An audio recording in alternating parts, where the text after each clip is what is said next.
In behalf of International Eurasian Movement, I welcome all speakers, all listeners of this conference. It's very symbolical that today is International Philosophy Day, and hegemony and ideas of counter-hegemony also dealing more with philosophy than with real politics, because these ideas arise from philosophers. And before we start, I ask to check technical issues. Every speaker will have about 12 minutes for your presentation. And if you have less, so we have more time for questions.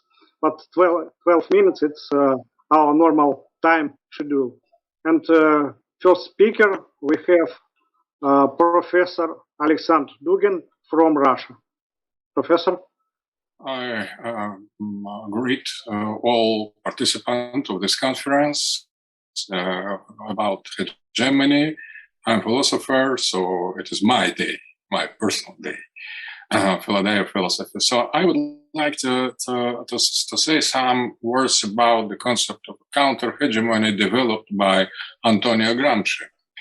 Gramsci was left thinker. It's very important. And he has developed his critiques of hegemony and proposed alternative counter-hegemonic vision in the ontology and gnoseology of classical Marxism.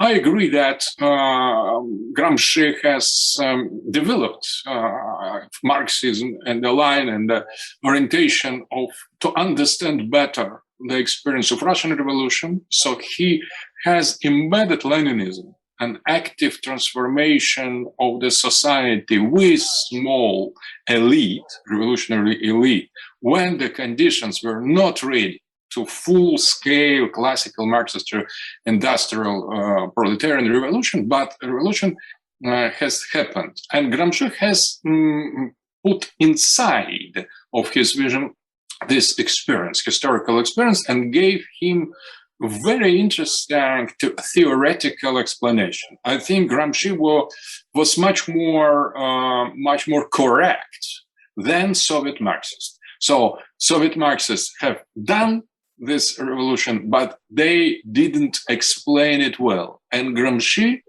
has done this explanation, adding very important part, not so much accepted in Soviet Union, to say the truth, but universally, I think that Gramsci was totally right in his logical explanation of the event. And he has continued that, so reevaluating the role of superstructure, of revolutionary superstructure in the Marxist, classical Marxist vision, he has as well developed the concept of superstructure in the direction of the cultural, the figure of intellectual and the cultural factor that is also autonomous inside of superstructure and that could influence decisively superstructure and superstructure basing on the Leninist experience can to be ahead of industrial and economical conditions. So that is Gramsci's math, I think. That is kind of autonomy of the superstructure and autonomy of the cultural core of superstructure relating to the basis, to economical relation between product forces and productive relations of productivity. What is important now? I think that we have now a very interesting challenge inside of Gramsci, developing the concept of hegemony. First of all, we have very, very interesting effort to propose the Gramsci's from the right. That was made by New Right, by Alain de Benoit in the 70s, in the 80s, when some atypical, anti-liberal, anti-capitalist, very important, anti-liberal and anti-capitalist conservative movement, Grèce in France, they tried to develop Gramscism from the right. That was anti-capitalist, anti-globalist, anti-liberal, anti-Western, interesting, but not in favor of communist egalitarianism, but in favor of restoration of tradition. So anti-capitalism from the right. But I think that now right and left, anti-capitalist, anti-liberal, right and left have lost their cause. So they still exist, but they, generally speaking, with the great exception of Cuba, of Northern Korea, and with some particular case of China, it is somehow communist, but not in the orthodox sense. But generally, we have lost the platform, the kind of basis, geopolitical core in order to affirm this left anti-capitalist ideology, basing on some geopolitical concrete power. The anti-capitalism from the right almost never exists. So where are right and left people, anti-capitalist right and left people, are more or less in the same position, because the liberals, they dominate everything. Globalism is becoming global, and globalists try to impose the liberal agenda everywhere, on the left, on the right, and liberalism, modern liberalism, is neither left nor right. It combined some kind of liberation leftist slogan and the culture with defense of the great capital that is from economically right. So economically is to the right, and politically or culturally, modern liberalism is to the left. It is combination of two parts under influence of great capital. So the capital is much more important. In economy, it is to the right. In the culture, capital owns all the mass media, all the cultural science. It invested in the science, as Baudrillard has said. So that is capitalism, liberalism, with some leftist masks on.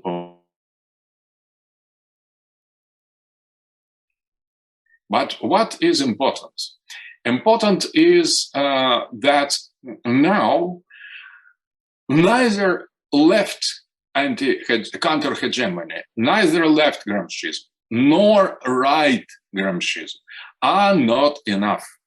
We need to get further. We need to continue to develop the main inspiration of Gramsci and to propose some new version of counter-hegemony. Because, but that is important, the main enemy of Marxist and anti-capitalist right is the same.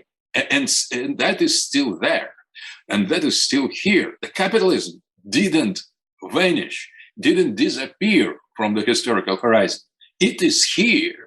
It attacks everybody, every country. It imposes its own rules. So we have the same block of enemy from the right and from the left, absolutely the same. At the time of Gramsci, but developed with new features, new forms. But the enemy is the same.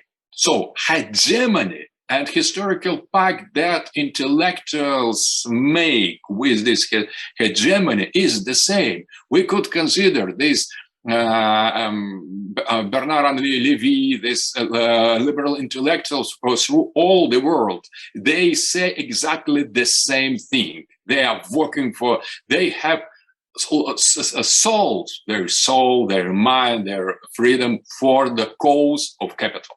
So they are puppet of capital. And when we approach them, we immediately feel they are one and the same entity. They have made, as Gramsci expressed, that the historical pact with capital.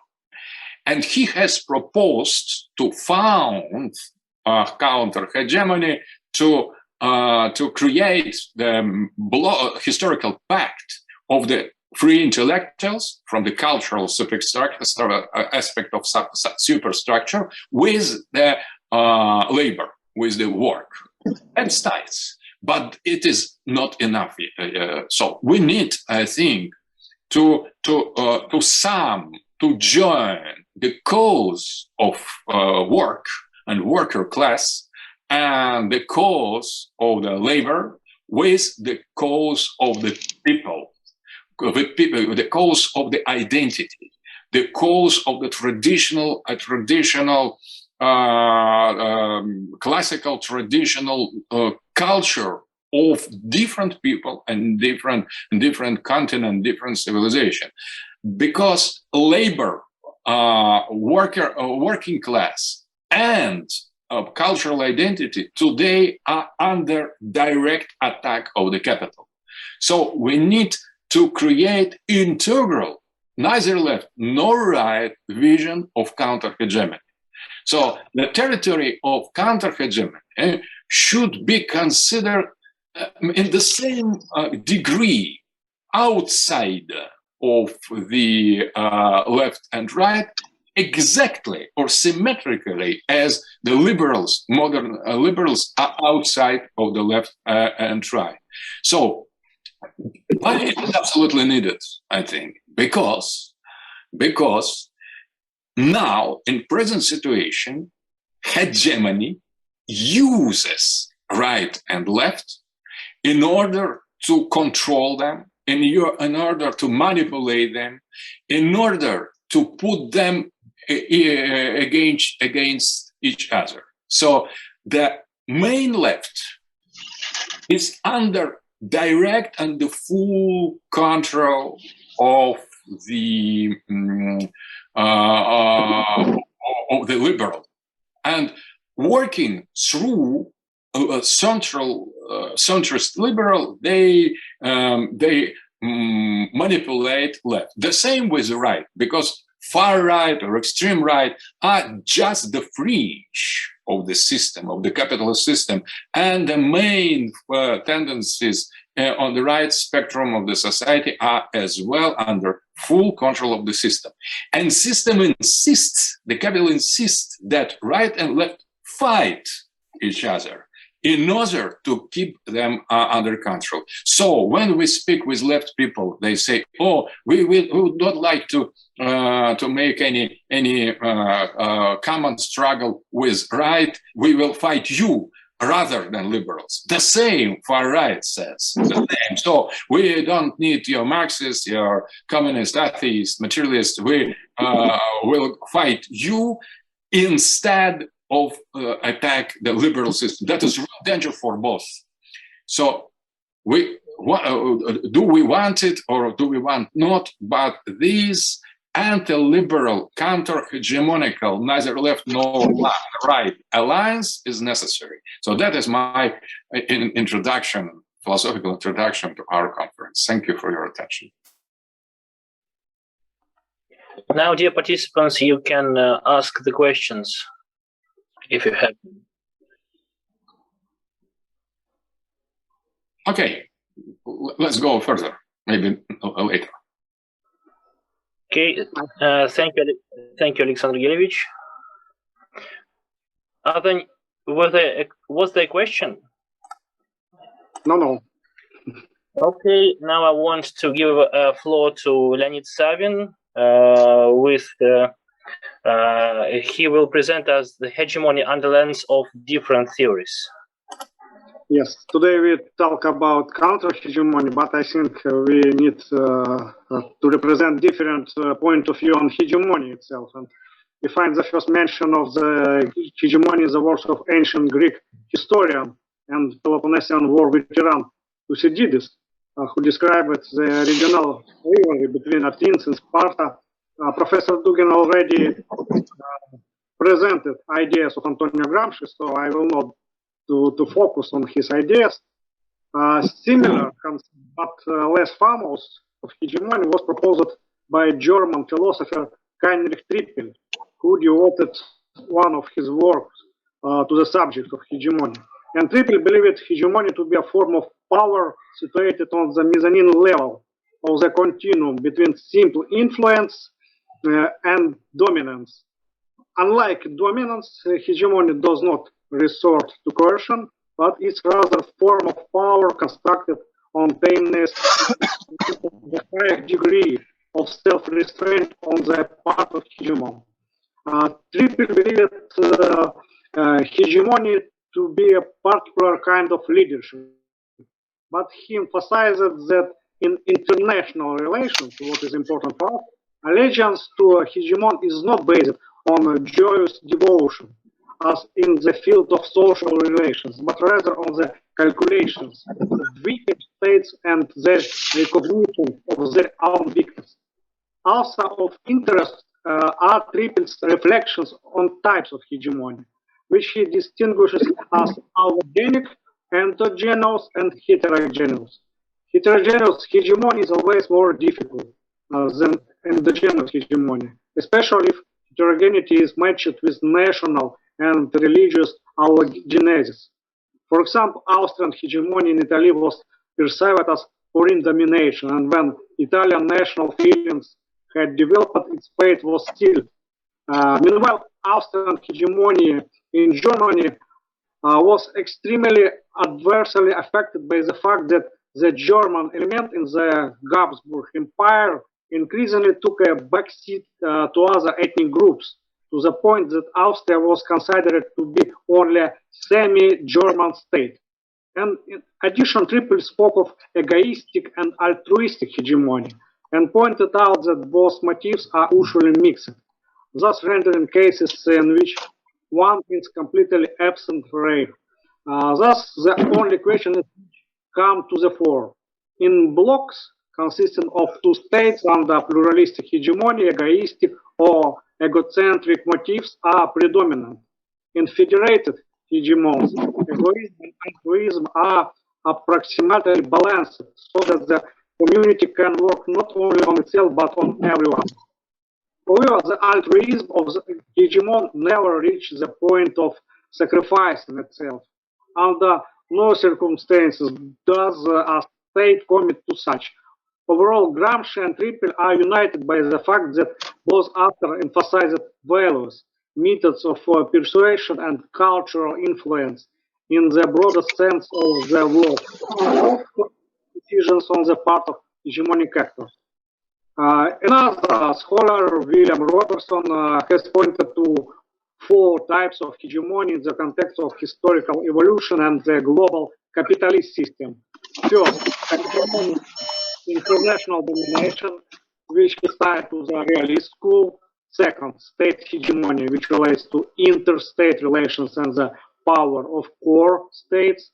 Third, hegemonious rivalry between historical blocks in a given political order, particularity of the social structure of accumulation, and fourth, consensual domination or ideological hegemony. A state capable of combining all four positions can achieve the status of undisputed hegemon. And the United States, about 10 or 20 years ago, have this type of status of undisputed hegemon. And the relevant literature suggests that hegemony is characterized by six fundamental dimensions. Hegemony is a situation of great material asymmetry in favor of one state, and the hegemon who has enough military power to systematically defeat any potential contester in the system, control the access to raw material, natural resources, capital markets, has competitive advantage in the production of value-added goods, generates an accepted ideology reflecting the status quo, and is functionally differentiated from other states in the system, being expected to provide certain public goods such as security or commercial and financial stability. This definition is consisted amongst renowned authors from different subfields and backgrounds that directly theorize about hegemonic relations, and is also used by most international relations scholars that employ this concept of hegemony. Of course, we have historical context. For example, Giovanni Arrighi, in his work The Long 20th Century, Money, Power, and Origins of Our Times, points to three types of hegemons which replaced each other: the Dutch hegemon, the British hegemon, and American hegemon. And very interesting what happens now, because many talks about Chinese quest for hegemony. Is it true or not? Chinese assessment of hegemony and multilateralism for last time has evolved with perception of the changing world order. Studies of the post-Cold War order identify a long-term shift to multipolarization and persistent threat to hegemonism, with a growing emphasis on sovereignty and non-interference in internal affairs. Jiang Zemin indicated in 1997, while the pattern of the world is moving in the direction of multipolarization, hegemonism and power politics continue to be the main source of threat to world peace and stability. And academic interpretation of such trends vary in terms of the dimensions and distribution of global power. And this multipolar transition is commonly linked to perceived changes in United States power since 90s, when one superpower, several great powers characterized in the international structure according to Chinese official assessments. Views of multipolarization not only assume more global resistance to United States demands, but also disagreement within the West, favoring alignment with Chinese worldviews. Views of American hegemony have varied with shifts in United States and China relations, signed the Shanghai Communique in 1972, which promised that neither should seek hegemony in the Asia-Pacific region and each is opposed to efforts by any other country or groups of countries to establish such hegemony.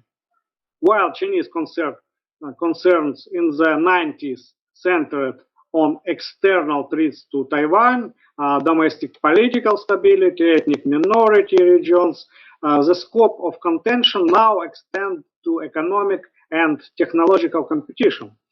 In addition, the transition from Deng Xiaoping keeping a low profile principle to Xi Jinping striving for achievement shifts China's external focus from primarily economic gains to political support, raising questions about the normative dimension of Chinese grand strategy. And general decline in Chinese academic interests in hegemony over the past 2 decades has accompanied a growth in interest in multilateralism. For example, journal articles with the keyword hegemonism fell in volume by 83% from 2000 to 2016 and become outnumbered by those with multilateralism from 2005 during the Hu Jintao administration. In both cases, the number of articles more than doubled in 2016 and 2019. But in 2019 and 2020, studies on hegemonism declined by 20%, while those on multilateralism grow by another 49%. So this kind of quantitative analysis can help us understand how Chinese power politicians see on hegemony, on the world politics, stability, and on ideas of multipolarity. And when we see from the West discourse attack on Chinese politics, like kind of ideas of to seduce Trump and something like that, so we see just American attempt to keep hegemony and not give to China any space to develop own ideas for peace stability, first in Asia Pacific region and then on global level. Thank you for attention. Thank you very much. Dear participants, if you have questions to Leonid, you can ask.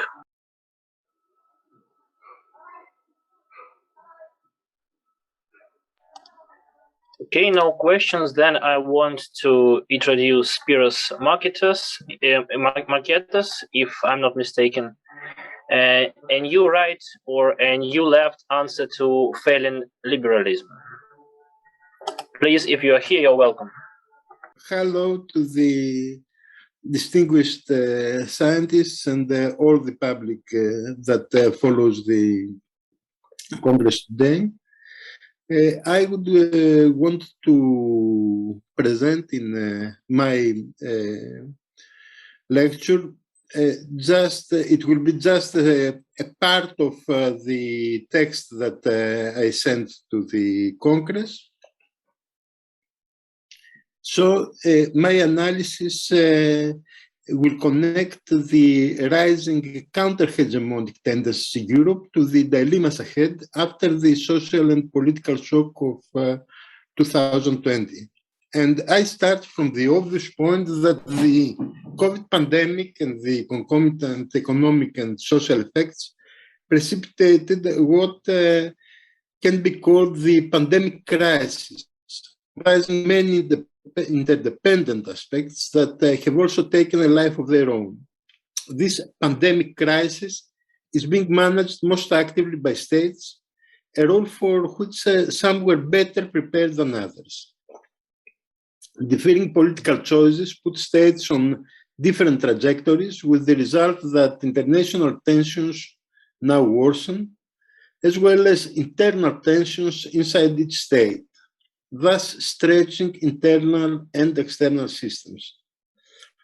All of these interwoven processes inform the context in which current political projects are being designed, mainly in conservative and liberal directions.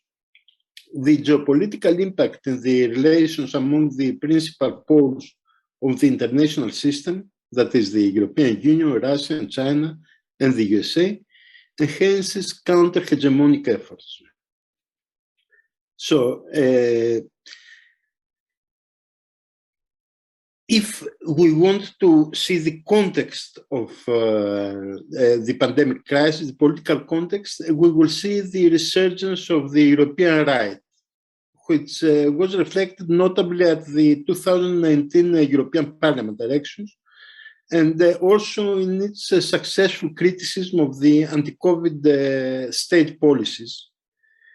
But all this, in my opinion, and I am a man of the left, is but a normal consequence of the European left's inability to credibly oppose the ongoing neoliberal onslaught and to be perceived as doing so. With the organized left failing to fight, the social strata feeling the pinch naturally cast their glances rightwards, and presently the right has managed to capture people's hopes and express widespread popular fears and suspicions of the Western anti-COVID states policies, which practically have failed. It's obvious that they cannot compare with the Chinese policies or even with the herd immunity policies imposed in Scandinavia. There is a problem, however, with this right. It cannot offer answers. It does not have any counter-hegemonic project, and often it does not even intend to create one. But it can well feed illusions, and for the moment, it does this better than the European left. The development of strong counter-hegemonic tendencies ensures a system's viability by facilitating necessary changes. So the left's comparative silence and inertia may prove a destabilizing factor for Western systems, as Immanuel Wallerstein, I'm sure you know the name, had shown with his astute analysis of the multiple ways in which anti-systemic movements strengthen capitalism by imposing reforms. If you don't have forces for reform, the system breaks down. That's the basic idea. The crucial moment for the European left's descent to irrelevance was arguably the Greek Syriza's volte-face in 2015. Little more was needed to bear the European left as a power for change and even as a perceived guardian of democratic conquests and popular rights.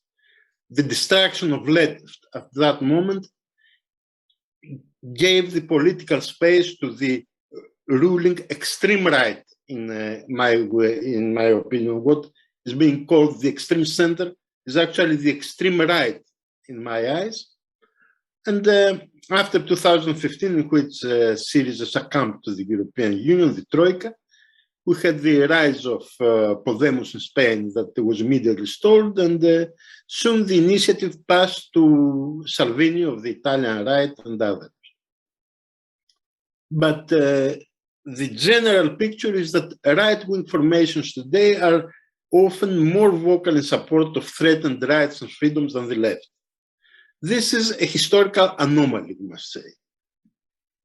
But before the pandemic, the left had already failed to counter liberal and conservative authoritarianism and militarism that included violent repression of popular dissent in France. We remember the Macron policy against the Gilets jaunes, the efforts to overturn Brexit, and the persecution of free speech in the person of Julian Assange in Britain, and the USA simultaneously igniting a small and medium and a huge geopolitical crisis, that is Venezuela, Iran, China. The left, unfortunately, was silent against all this. And we also have the prevalent sense of impending financial doom, the bursting of the huge bubble, that is strengthened even by constant warnings from the International Monetary Fund and the Bank for International Settlements and many economists. And this has seen no response from the left. The left has not yet, in its main formations, in Europe I'm talking, not yet taken a concrete stance against debt, which is the main instrument in the accumulation and concentration of capital in fewer and fewer hands. Instead, it embraces in a great degree the modern monetary theory, which, in my opinion, is a sign of Western desperation. So we have the pandemic now that gives a new chance to the left and to the right. But the important question is, which one will get this chance? The pandemic crisis threatens especially the workers, the poor, and the old, and also burdens inordinately women, both in their role as carers and as victims of current economic and health policies. So the left should stress that Western states prove both unwilling and unable to adopt a grassroots policy of containment and elimination of the virus, because of institutional bias and ideological choices reflecting the class outlook of the state rather than scarce resources or technological lacuna or scientific efforts. The West does not follow the science in countering the pandemic. Moreover, who set the principal terms for confronting the pandemic in the West? It is clearly class.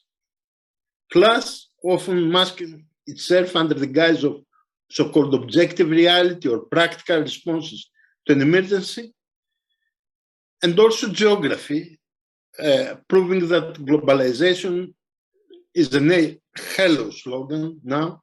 We have now very different treatments of the pandemic crisis from the various states. But we are in a situation in which competing capitalist states did not even attempt a coordinated global response to the global health emergency, as happened in the 1960s, for example, with the initiative of the Soviet Union at the time, with smallpox.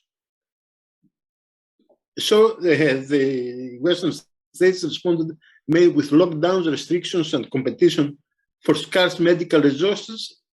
The left was absent, silent on this.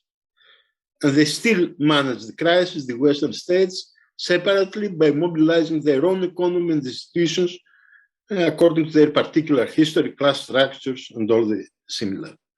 And so we have a chaos today with rapidly emerging national differences and multiplication of effort and squandering of research resources, the harsher and harsher capitalist competition that will continue in the years ahead.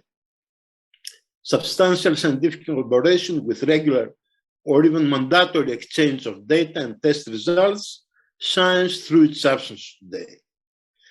In vaccine development, mainly private firms compete, exploiting public funds in public laboratories, as well as globally accumulated basic research by public universities, plus state support in securing market share and in applying intellectual property rules in favor of big pharma. The left often forgets to highlight this fact, as well as the fact that all this is completely opaque. There is no transparency.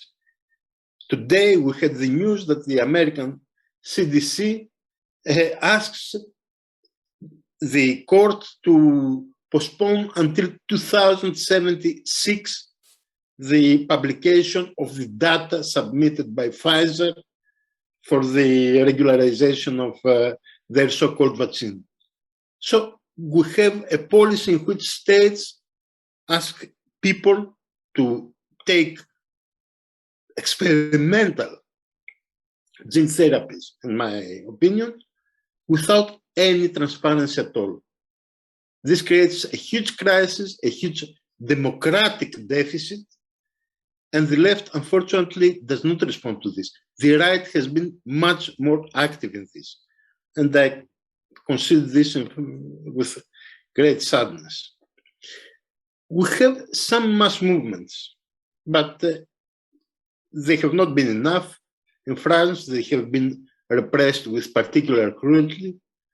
In Greece also, we had a similar issue. What is more interesting is the return of the state in economic and social management in the West as well. And this, of course, is a huge defeat for hegemonic liberalism. And this is not the first time, because in the same way, the previous shock that had hit world capitalism, the great crisis of 2007, 2009, it inaugurated the very active intervention of state in economic management. But always this is done in the West in favor of the oligarchy, not of the people. This shows clearly that anything looking like a liberal policy has been left aside. Even if in theory it continues, in practice, liberals have lost the argument. And we have a world in which, in the West, states and capital, to separate forces, interconnected, allied forces, but separate forces, they create the new world. They define the world in favor of very few of the oligarchs. And now I will come to the final issue that I will touch upon in my very short presentation here, which is the distinction between left and right. Many people think that now this distinction does not exist. We have a technocratic management or anything. For me, this is not serious. The left and the right were created in the aftermath of the French Revolution, and they still give the basic coordinates of our political life. And they have different values, different priorities. And this, I think, the most pertinent example is by the Italian political philosopher Norberto Bobbio, a liberal leftist, who said that the left has as priority the values of equality and liberation. The right's priorities are hierarchy, obedience, order, such things. They are, in both cases, they are positive values, which are more or less pertinent in the various historical settings. But if we take this seriously, we see that the left and the right are not always what is being advertised. For example, what is called left in the USA today is nothing else but an oligarchic liberal formation, the Democratic Party, which has nothing to do with leftist values.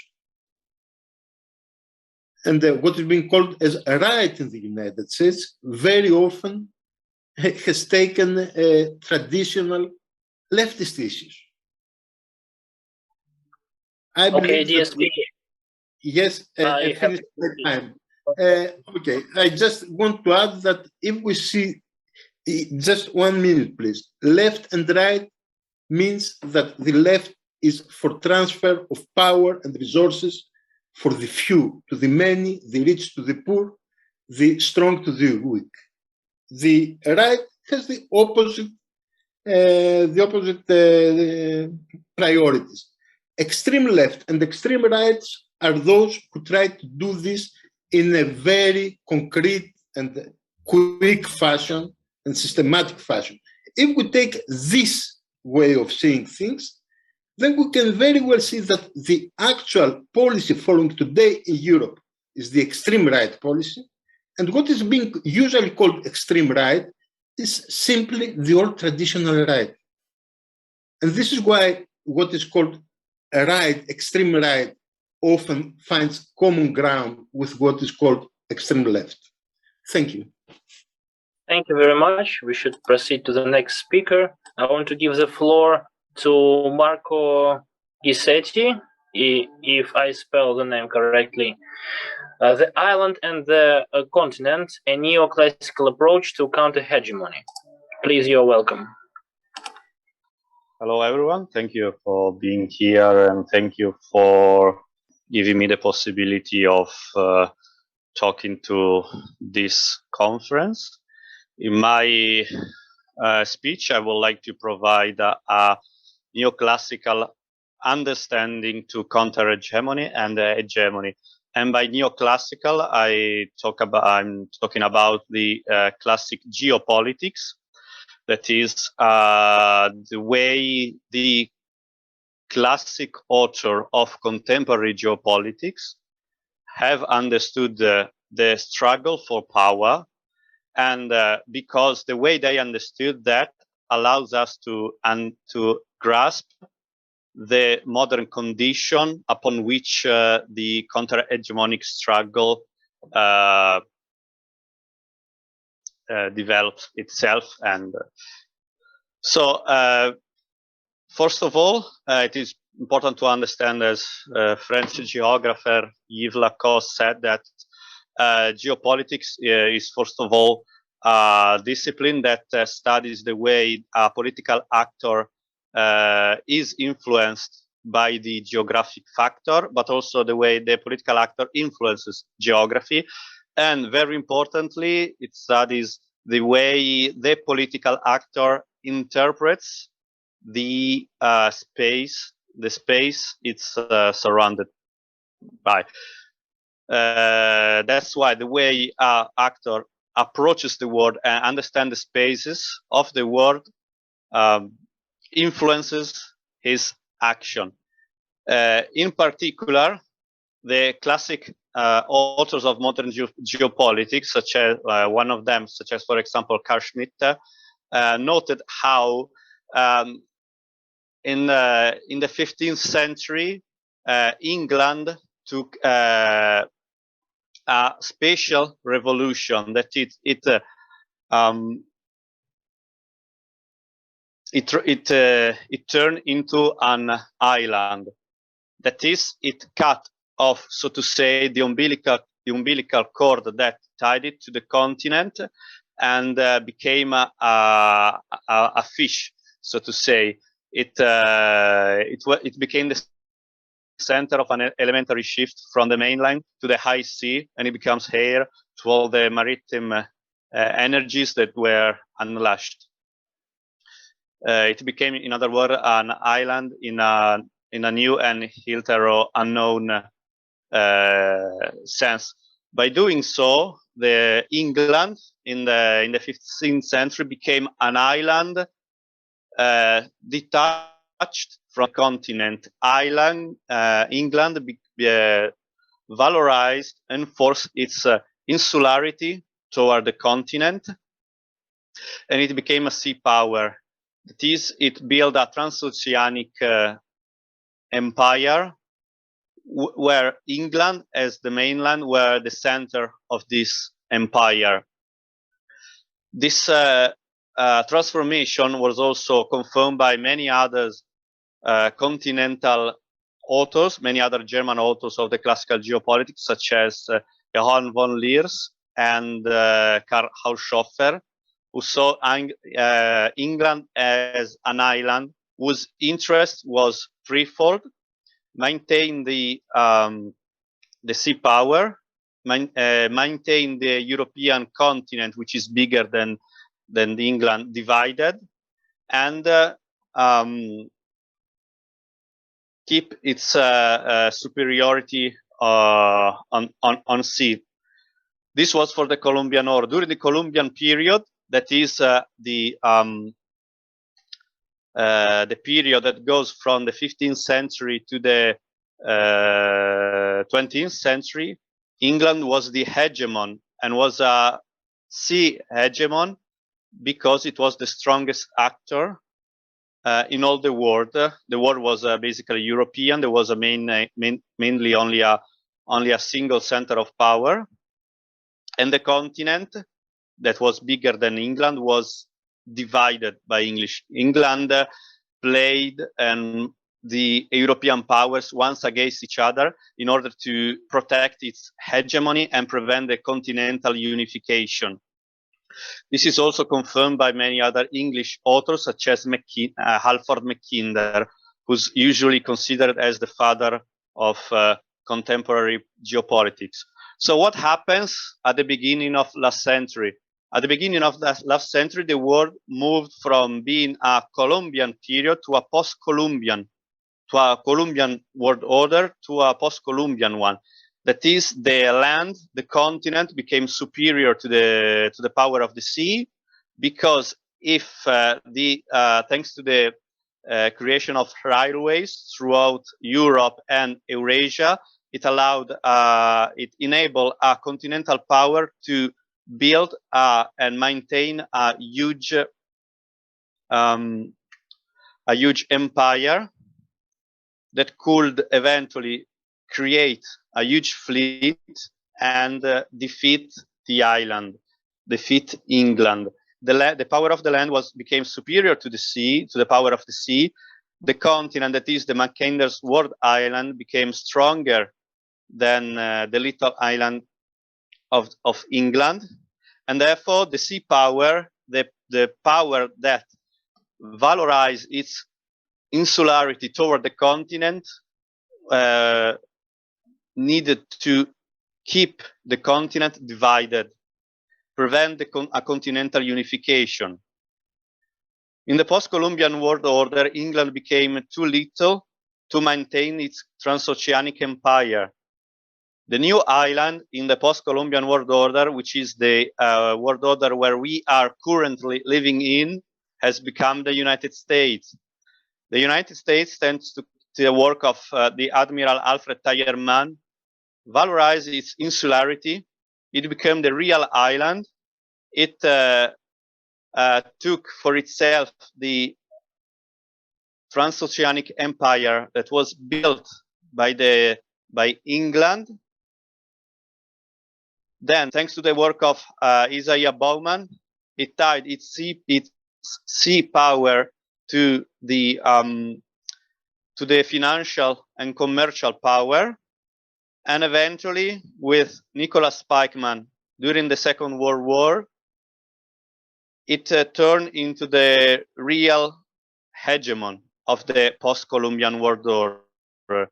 That is so because in the post-Columbian world order, when the United States became the real world island, the United States found itself surrounded by the continent of Eurasia. If during the Columbian world order the island was England and the continent was Europe, in the ongoing still ongoing post-Columbian world order, the island is the United States and the continent is Eurasia as a whole. According to classic American geopolitics, that is, for example, Spikeman, there currently in the post-Columbian world order, there are three main seats of power. One is in North America, which has been completely hegemonized by the United States. The other two are in East Asia, Japan, China, and the South China Sea. The other one is Europe and the European and the Euro-Arab Mediterranean. The strategy, the hegemonic strategy of the United States is therefore threefold. First, maintaining its hegemony in North America, maintaining its dominance in the sea, and prevent the hegemonization of either Europe or East Asia by a local power, because that would destroy its hegemony. During the First World War, the United States fought the Second World War not in order to protect freedom or anything else. It fought the Second World War in order to prevent Japan from becoming the hegemon in Asia, and from preventing Germany from becoming the hegemon in Europe. The United States built on purpose the Yalta World Order because it was an order that helped the United States to maintain its hegemony, because the United States was the only complete power. The Soviet Union, the real rival during the Cold War, was an uncompleted power. It was an uncompleted power because it was enclosed, thanks to the strategy of containment, inside the world island's heartland, and I had not access to the sea. It did not enjoy access to the sea, and the goal of the United States was to have been throughout the Cold War to prevent the Soviet Union from unifying the resources of the heartland with the demographic, industrial, and financial potentialities of the world, of the rimland of East Asia and of Europe. It is important to note that the United States fought the Vietnam War not in order to prevent communists from spreading. The United States fought the Vietnam War in order to prevent the communists, in order to prevent Japan from uniting its economy with the territorial deepness and demographic potentiality of either China or the United States. The United States fought that war on purpose, and it fled out of Vietnam only once it had prevented Japan from playing the Asian card, and only when Japan remained firmly anchored within the American bloc. The fall of the Soviet Union has been, to a certain extent, almost a tragedy to the United States, because it created new centers of power, and it spread the global is the liberal world order throughout the world, in all the world, that has become since then universal. The United States, after the Cold War, in order to prevent the new centers of power from becoming regional hegemon, promoted a twofold strategy, that is to fraction the space, the Eurasian space, by fractioning the continental empire. It prevented a further fragmentation of Russia, of Yugoslavia, of Libya, and so on. And it tried to do so also with China and Iran. On the other hand, it promoted a globalization of its own economy and its own world vision. However, the current this American strategy has been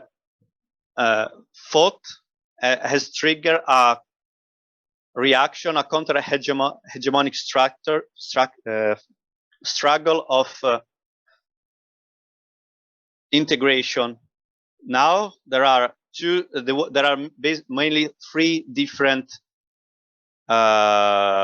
processes in world politics. The one of fractioning, that is promoted by the United States, and the one of integration that is promoted by the great Eurasian power, mostly China, Russia, and Iran. The goal of this Eurasian power is to expel the United States from the Eurasian continent, and they want to become regional hegemon in their macro region. On the other side, on the other hand, the United States needs to prevent them, and this is what it's trying to do. The United States is currently the hegemon because it is the island that faces the continent and whose aim is to prevent the unification of the continent, because if the continent of Eurasia is unified, is organized by a local power that manages to become the regional hegemon, the United States, the hegemony of the United States will completely decline. Regional hegemon in Eurasia will be able to fight the United States also on sea power to destroy the unity of take the unity of the ocean away from the United States, and eventually to place itself as a new center of power. So, as I try to show in my article, the neoclassical approach to counter-hegemony is useful because we live in, if during the Columbian world order, the island was England, which was also the sea power and the power that wanted to prevent the integration of Europe. Now that we are living in the post-Columbian world order, the goal of the United States, which is the main island, the real island in the globalized world, is to prevent the unification not only of Europe, but of all Eurasia. Therefore, any type of counter-hegemonic approach needs to understand this and it must organize the continent of Eurasia in order to expel the influence of the United States. It must be noted that the speaker, I should interrupt you here because we have the time set. Okay, then I'm fine. I just wanted to say that the Battle of Afghanistan, the withdrawal of Afghanistan, is not a defeat of the United States, because the United States was not defeated that, since the United States didn't want to win that war. It only wanted to prevent the unification, to slow down the process of integration. And therefore, I wouldn't be so quick in claiming that we are facing a strong decline of the United States. That's thank you. Thank you very much. Now I invite Andre Hans von Bremen from Belgium with Nordlandia trilogy. So it is a project that I made on a PowerPoint, and we have to share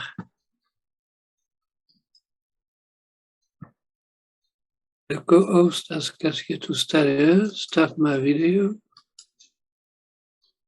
We have to. I made my presentation under the form of a PowerPoint.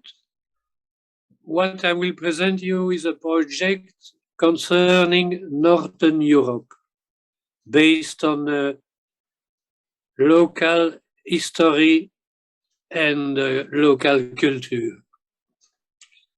The subtitle in German, Ahnen und Erbe, means heritage and ancestor. The Norlandia trilogy, wait.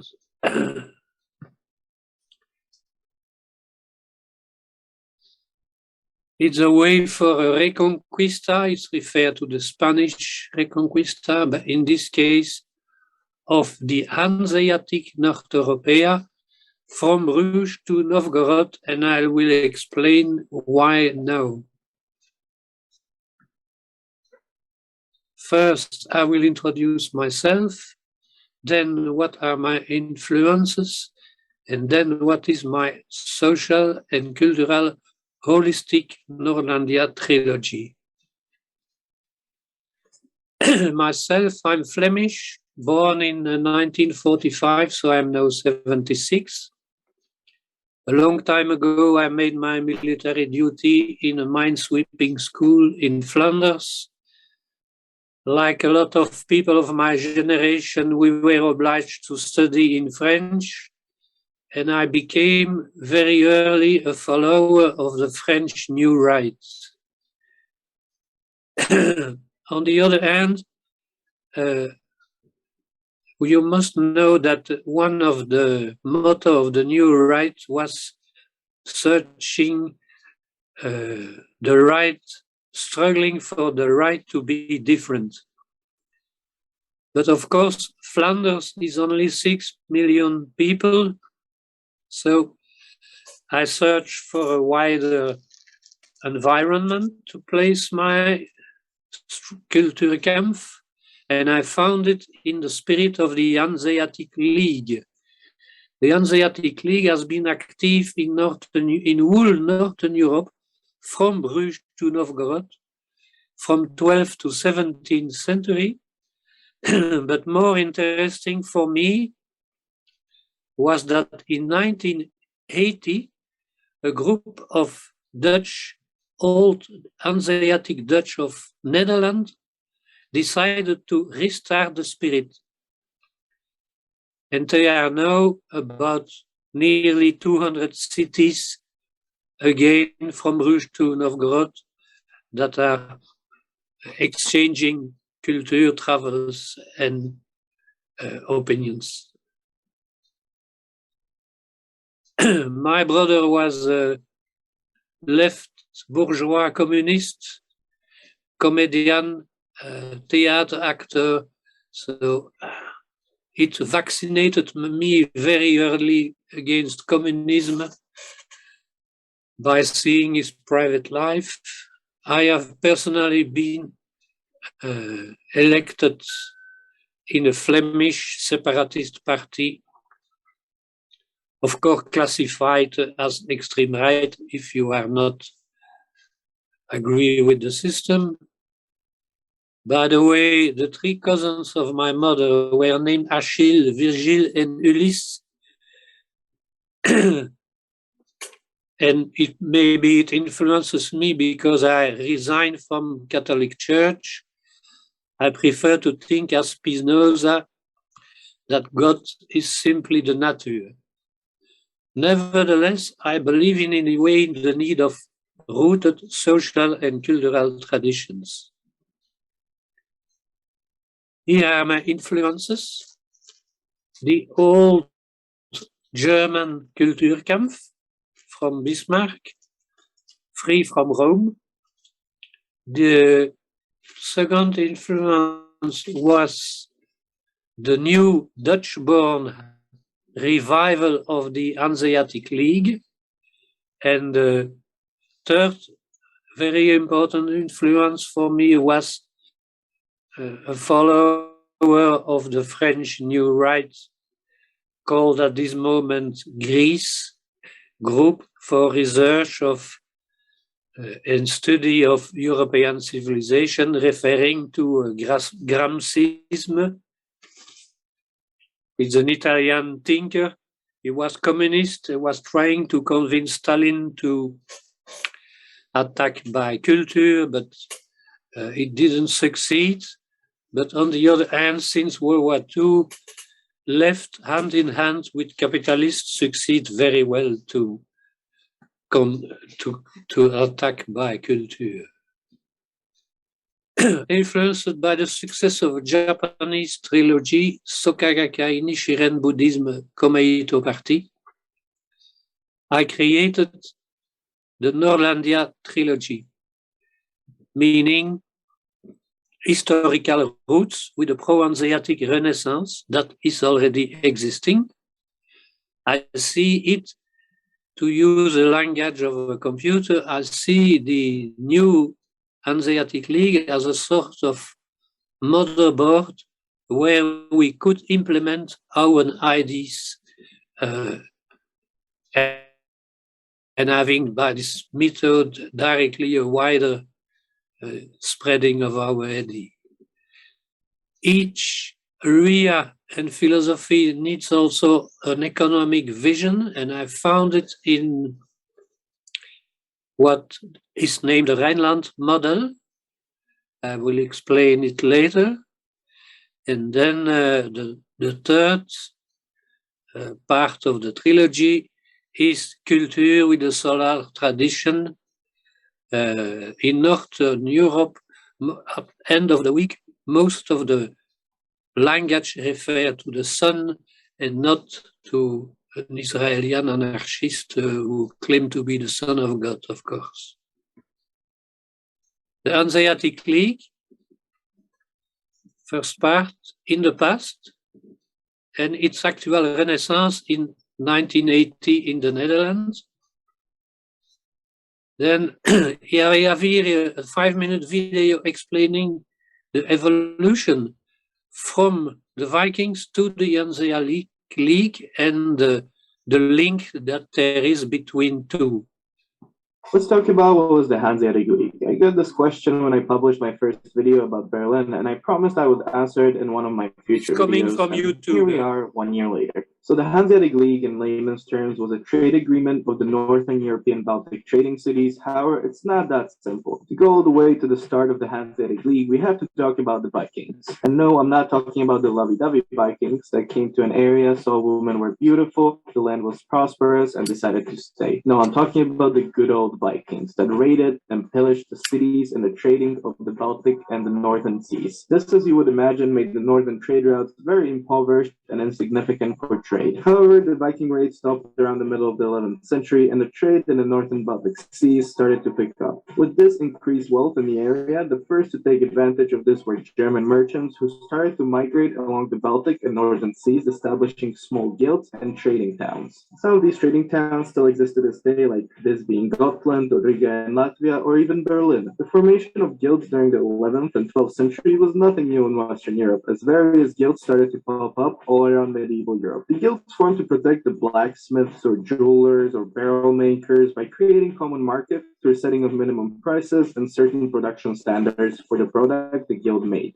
The early German trade guilds in these Baltic towns did just the same, however not with products, but with trade, markets, and tariffs. It wasn't until the Hanseatic League, although still not officially called the Hanseatic League at this point, started to form in Lübeck during the 13th century that the guilds started to form into a much larger league encompassing wider areas of the Baltic and German trading towns. With this ever-enlarging league of trading guilds, many more towns around the northern and Baltic seas started to be settled by mostly German merchants. In the simplest of terms, how the settlement worked in already established towns is that merchants will show up, and after examining the trading value of the goods in the area and the viability of trade routes from the main city in the area, they would decide whether to form a sort of settlement or not. If they did, they would try to get permission from the local ruler to set up merchant settlement outside of the city walls, although on some occasions also inside. The local rulers usually agreed to this as they knew that the merchant guilds could bring a lot of revenue to the area, which was very true as cities like Danzig and Novgorod became influential trading hubs exactly because of these trading posts. After the setup of these guild settlements in various trading cities or towns, never-ending battle between the guilds and the rulers ensued, with guilds always trying to get more privileges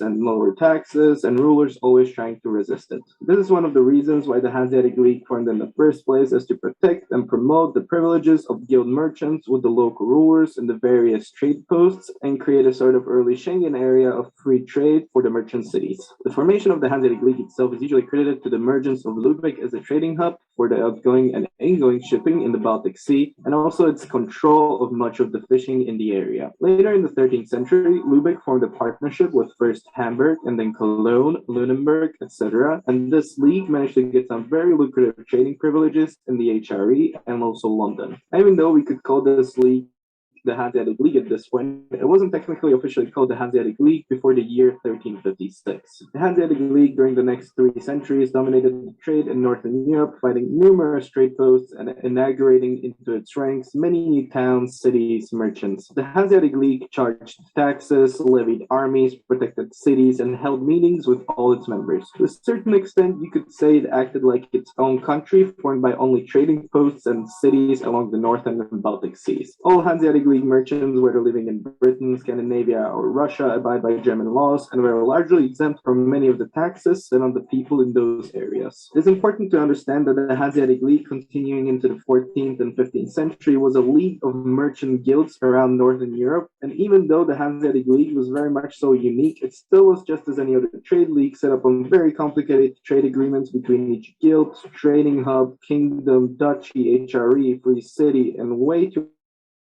much complicated economic history we don't have time to get into. Every tax exemption, trade agreement, German law, etc. has a ton of asterisks attached next to them because it all varied between cities, kingdoms, and trading hubs, and was all governed by the Hanseatic League entity. The Hanseatic League started to fall into decline around the 16th century as the emergence of the Swedish Empire and Prussia in the area started to take control of the trade in the Baltic Sea. Plus, the emergence of nationalism created shifting goals for cities in the Hanseatic League, and many cities started to put the issues of their state before the League. What just hit to the League, however, was the emergence of state-sponsored trading companies that formed during the exploration age, and the heightening power of the Dutch and British merchants in the Baltic Sea. Slowly, many of the cities left the Hanseatic League, and the only ones that stayed all the way till the German reunification in 1862 were Lübeck, Hamburg, and Bremen. And that's where I will conclude talking about the Hanseatic League. I hope that wasn't too confusing to understand as I had to go over a lot of things, but honestly, the Hanseatic League just on its own is very complicated, and that's why it is still studied today by economists to understand how it worked and maybe use what they learned in today's modern markets.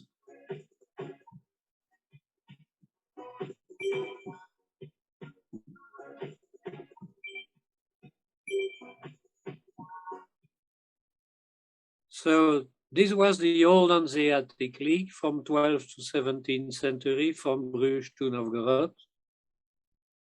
And this is the new Hanse established in Holland in 1980, grouping today 194 cities, again from Bruges to Novgorod. So that's why I named it Nordlandia, to give the baby a name. I don't refer to any myth or dogma, but only to facts and historical fact. And it's also interesting to see that if you look at the 3 maps, you have on the left the old Hansa, in the middle the actual Hansa, the new Hansa of New Age, and by coincidence on the right side you have the anthropological map of Europe, and there you see that this light blue zone corresponds perfectly to the 2 previous maps. And don't make further comment on this theme that is always delicate. Yes, speaker, I should interrupt you, and we need to proceed. Yes. The next speaker. Yes? Yes. I should interrupt you here and introduce the next speaker. Ah, already? Yeah, it's been 15 minutes. Hola. Sorry. Okay, if you have to summarize your speech, you can. I can give you 1 minute. Leave me then a few minutes, and it gives some additional information, and I will. Okay, I will also soon post my presentation on my website. So, the Rhineland model is an economical and financial system described by a Frenchman. He named it Rhineland because it's already more or less implemented in Benelux and Scandinavia and Germany-speaking language. then that is the North European solar tradition. The logo I use is from an island in the middle of the Baltic Sea, the Ablibo stone. So I refer to a conservative revolution. Cultuurkampf means culture first, and I advised 2-3 books. I also traveled in Norlandia. The Hanse organize each year a medieval week that is very interesting. I made a cruise on the Baltic Sea. I have a special project about solidarity that should copycat what the Salvation Army does, but for our own area. Then a suggestion of the chef. I suggest that the people who are interested to study it more deeply, just to send me a mail and I'll send a presentation in PowerPoint. So, thank you. Okay. Thank you, Hugh. We have a lot of speakers, yes. Yes. That all the participants can follow your link. You can write your link here for all the participants, and they will save it. Okay, So very good. Now, I introduce Evgeny Balakin from Russia with his speech, "The Great Fire of Mind." I will interpret Evgeny's speech, so he will speak in Russian, and I will translate it into English. Я приветствую всех участников данной конференции, и я постараюсь быть очень кратким, чтобы не задерживать вас. I greet all the participants of this conference, and I'll try to be brief in order not to make my speech very long. Я хотел бы поговорить о субъекте контргегемонии, то есть о неком двигателе контргегемонии. Грамши называет его словом «интеллектуал». I want to speak about the driver, the actor of counter-hegemony, who is called by Gramsci the intellectual. Сам Грамши вводит два понятия, которые нуждаются в некотором пояснении. Это интеллектуал и интеллигент. Gramsci introduces two concepts which I will speak about: the intellectual and the intelligent. При внимательном рассмотрении этих понятий оказывается, что интеллигент стоит выше интеллектуала и является некоторым высшим уровнем его развития. Для Грамши. If we look closer to this concept, it means that intelligent stands higher than the intellectual, according to Gramsci. Однако, говоря о контргегемонии, невозможно говорить о культуре вообще. Контргегемония, напомним, она разворачивается прежде всего в поле культуры, в сфере воспроизводства образов. When we talk about speaking about counter-hegemony, we need to mention the culture, because counter-hegemony unfolds in culture itself. Поэтому в русском прочтении, исходя из русского контекста, правильнее говорить, что интеллектуал представляет собой нечто более лучшее, чем интеллигент. Поэтому мы используем термин «интеллектуал». When we read this work in Russian, so in Russian terms, we should say that intellectual stands higher than intelligent, and that's why we use this concept, intellectual. Сам Грамши выделяет два основных типа интеллектуала. Это органический интеллектуал и традиционный. Gramsci outlines two types of intellectuals, the traditional one and Органик. The organic one and the traditional one. Органический интеллектуал по Грамши, если мне не изменяет память, это интеллектуал передовой, тот, который использует некоторые новшества в сфере воспроизводства образов. Традиционный интеллектуал – это интеллектуал, который держится за старую систему образов, как, предположим, священник в церкви, который век из века повторяет определенные обряды. Okay, the differences between the organic and traditional intellectuals is that the organic intellectual is the progressive one. He uses the modern type of images, of concepts, and the traditional intellectual uses the old, the traditional system of images like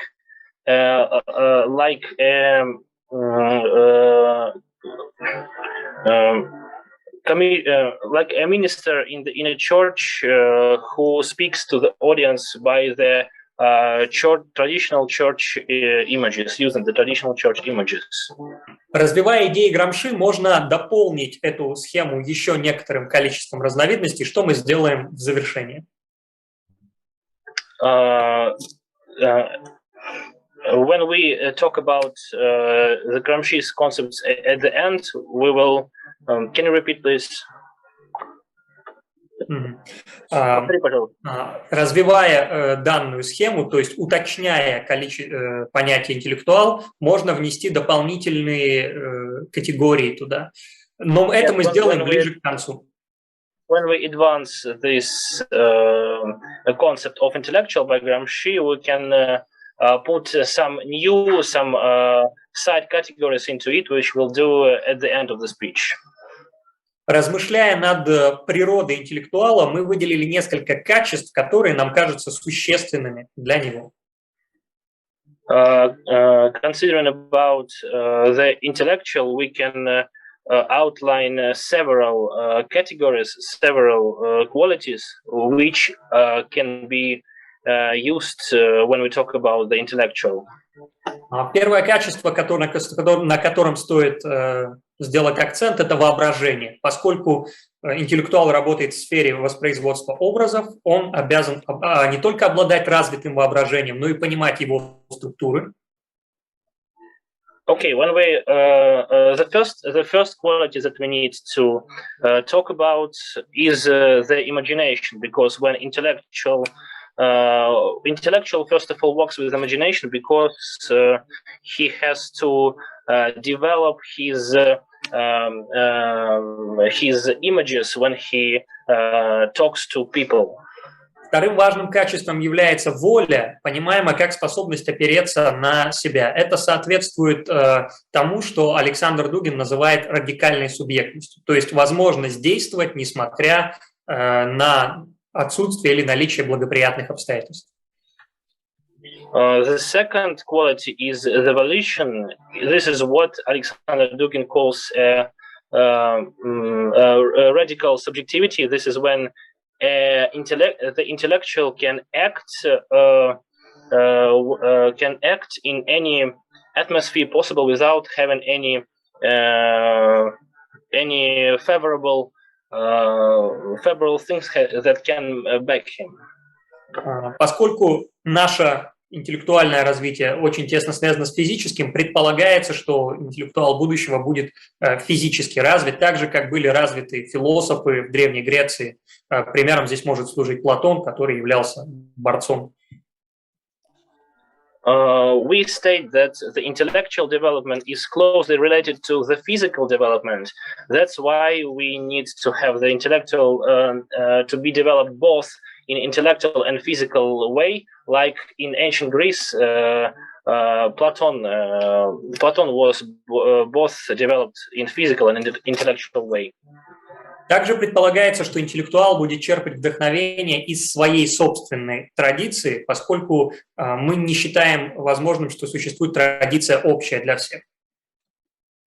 So we also presume that the intellectual will draw the inspiration from his own tradition, because one tradition can be universal for all other traditions.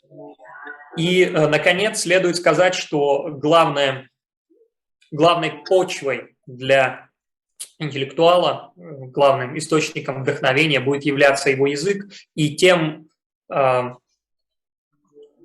качественнее интеллектуал, чем лучше владеет собственным языком, и имеется в виду не только язык научный, но и поэтический. The main source for the intellectual is his language, because the language is the main strength for him. And this is not, we talk not only about the scientific language, we also talk about the poetic language. В качестве примера можно предложить такой вариант прочтения слова «интеллектуал». Предполагается, что каждая культура предложит свой вариант прочтения этого слова и, соответственно, свою трактовку самого явления. В русском языке мы предлагаем ввести такое слово «зорный», то есть тот, кто зрит в корень. As an example, we suggest to every tradition, to every one from the tradition to have their own treatment of intellectual, and in Russian tradition we have the word zorny, so we use this word to describe the intellectual. Спасибо. Интеллектуал, безусловно, является личностью, персоной. То есть личность, она воплощает в себе закономерности той или иной культуры, неотрывно от нее. И личности в этом смысле противостоит индивид, то есть некоторый лишенный любой коллективной идентичности субъект. Поэтому для нас важно, что интеллектуал – это безусловно личность, но ни в коем случае не индивид. So the intellectual must be the person, because the person, which in Russian is личность,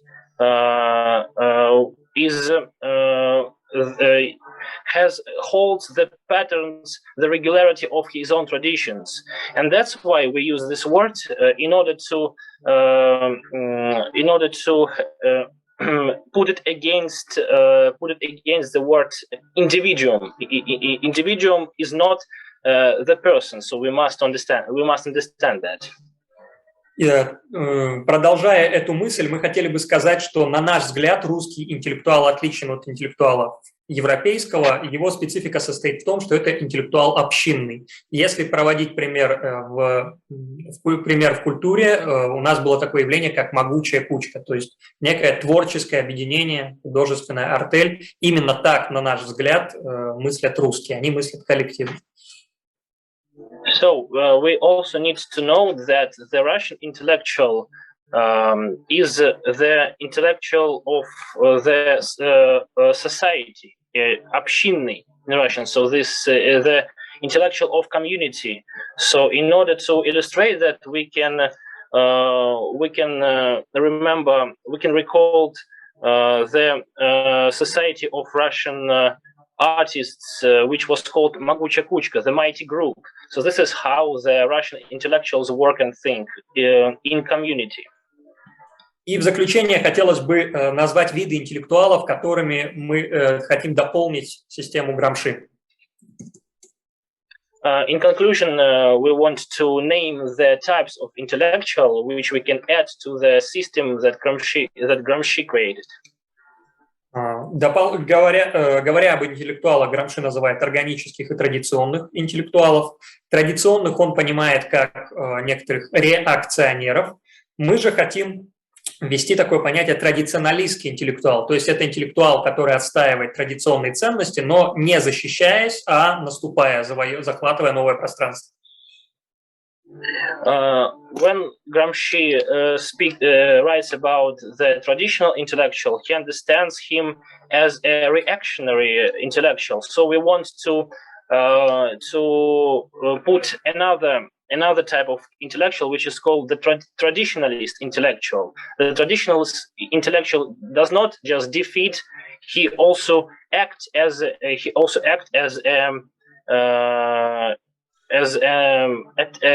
attacks the hegemony. Традиционалистский интеллектуал отстаивает только свою культуру, но если он вступает в борьбу на глобальном уровне, мы называем его контргегемонистским интеллектуалом. The traditionalist intellectual defeat the interest of his tradition, of his culture on the ground of this culture, and when he attacks the hegemony, we can call him the Conter-Hegemony intellectual. Ему, контргегемонистскому интеллектуалу, будет противостоять с другой стороны глобальный гегемонистский, тот, который осознанно отстаивает ценности гегемонии на глобальном уровне, например, Джордж Сорос. On the other side, from the counter-hegemony intellectual, there is a global, the hegemony intellectual, which defeats his own global interests, and we can draw George Soros as the example. И, наконец, стоит сказать, что, возможно, теоретически можно представить себе интеллектуала, который будет отстаивать идеи цезаризма, то есть некого промежуточного состояния между гегемонией и контргегемонией. И здесь в качестве примера можно привести такого деятеля, как Владислав Сурков. Но подчеркнем, что это только теоретически в строгой грамшистской схеме цезаристского интеллектуала быть не может. Finally, we can imagine the third type of intellectual, the Caesarist intellectual, and we can draw an example of Vladislav Surkov, but we can talk about it only theoretically, because according to Gramsci, there is no Caesarism intellectual. На этом у меня все. Большое спасибо за внимание. Если есть вопросы, я готов ответить на них. So this is all. Thank you for attention. If you have questions, I'm ready to answer them. No questions, I guess. Thank you, Evgeny. Okay, so now I want to introduce Celil Aktas from Turkey, the revival of the land powers. Please, you're welcome. Welcome to all attendants. Well, today I'm going to speak about the revival of the land powers. The reason why I think land powers and sea power is really important is actually similar to what Mr. Marco Ghisetti mentioned. Now I would like to actually show you some maps so we can understand the topic much better. And here I hope I shared it. Yes, I did, I think. Well, the land powers are the powers that rely on the abundant sources of their land, while sea powers are usually countries that do not have abundant sources in their native land, such as, for example, the Athenians of the ancient world, or the Phoenicians, or the Carthaginians. They didn't have vast lands like the Romans had, or the Iranians, the Indians, Chinese, Ottomans, or the Russians had. So their land was limited, their sources were limited, thus they invested on something that not most of the people dare to do, being a sailor. Because being a sailor is still a risky job, but back in the day, it was even a more deadly job. So this is the map from the work of British geopolitician Halford Mackinder. He regards this pivot area as the heartland of Eurasia, which is vastly the taiga and the steppe of the Eurasia. And he regards that the crescent, the rimland around it, was somewhat subdued to the heartland. At least the invasions of the heartland, the peoples of the heartland had a very important role in the shaping of the rimland. For example, he gives such examples like the Gaul had to resist against the Huns, so this had a major role in the form of the nation of France. For example, the same thing is very important for Iran, because Iran was ruled by many kings from Central Asia since the times of the Persians, and then the Safavids, Seljuks, and many others. Or India, Barbars, Timurids. The Barbars were actually an offshoot of, let's say, Timurids. And we can actually give more examples. But what is important is, throughout the major line of history, the land powers were somewhat dominant to the sea powers. But a man changed this, and that man was this gentleman, Vasco da Gama, who was a discoverer, who discovered the road to India. And by changing the road to India, this is, by the way, his travel. This green line is the colonies of the Portuguese. But he sailed from Lisbon moved down from Africa and reached to India and then followed the same way back. By doing this, he actually undermines the thousands of years old traditional trade route of Eurasia, which is the Silk Road and the Spice Road. This is actually just a part of the Silk Road that starts from Xi'an, the Chinese city in northern China, and then it moves to Turkestan and then to Iran, or sometimes through the northern of the Caspian Sea to Europe. And Italians played a very important role in this point because the Venetians and Genoese sailors were the ones to distribute the Asian goods from Near East and from Turkey to Europe. And although they were involving in sailing and they were true sailors, they had a culture of sea, I do not really regard them like a sea culture, because what I'm talking about, the sea culture or the sea power or the Atlantic sea power that I will mention now, is based on transoceanic free navigation. Well, as we see in this point, Vasco da Gama crossed to India, and until then, all these goods, luxuries, were carried to Europe, and they were very expensive in the European market. Thus, it was a burden for the Western Europeans who were living in the coast of the Atlantic Sea. Furthermore, this was a huge economic advantage for the nations controlling the Silk Road, because controlling silk and spice was something like controlling petrol and natural gas back in the day. However, by discovering this new road, the Portuguese undermined the new system of the traditional system of Eurasia. Well, what happened with price revolution? It wasn't only the Portuguese to pioneer the discoveries of the oceans, but also the Spanish. But the Spanish moved to the west, and they reached to Americas, and they wiped out the civilizations of Aztecs and Mayas, the locals. And these civilizations were so rich that their treasures caused an inflation in the whole Eurasia, and the prices of gold and silver were dropped.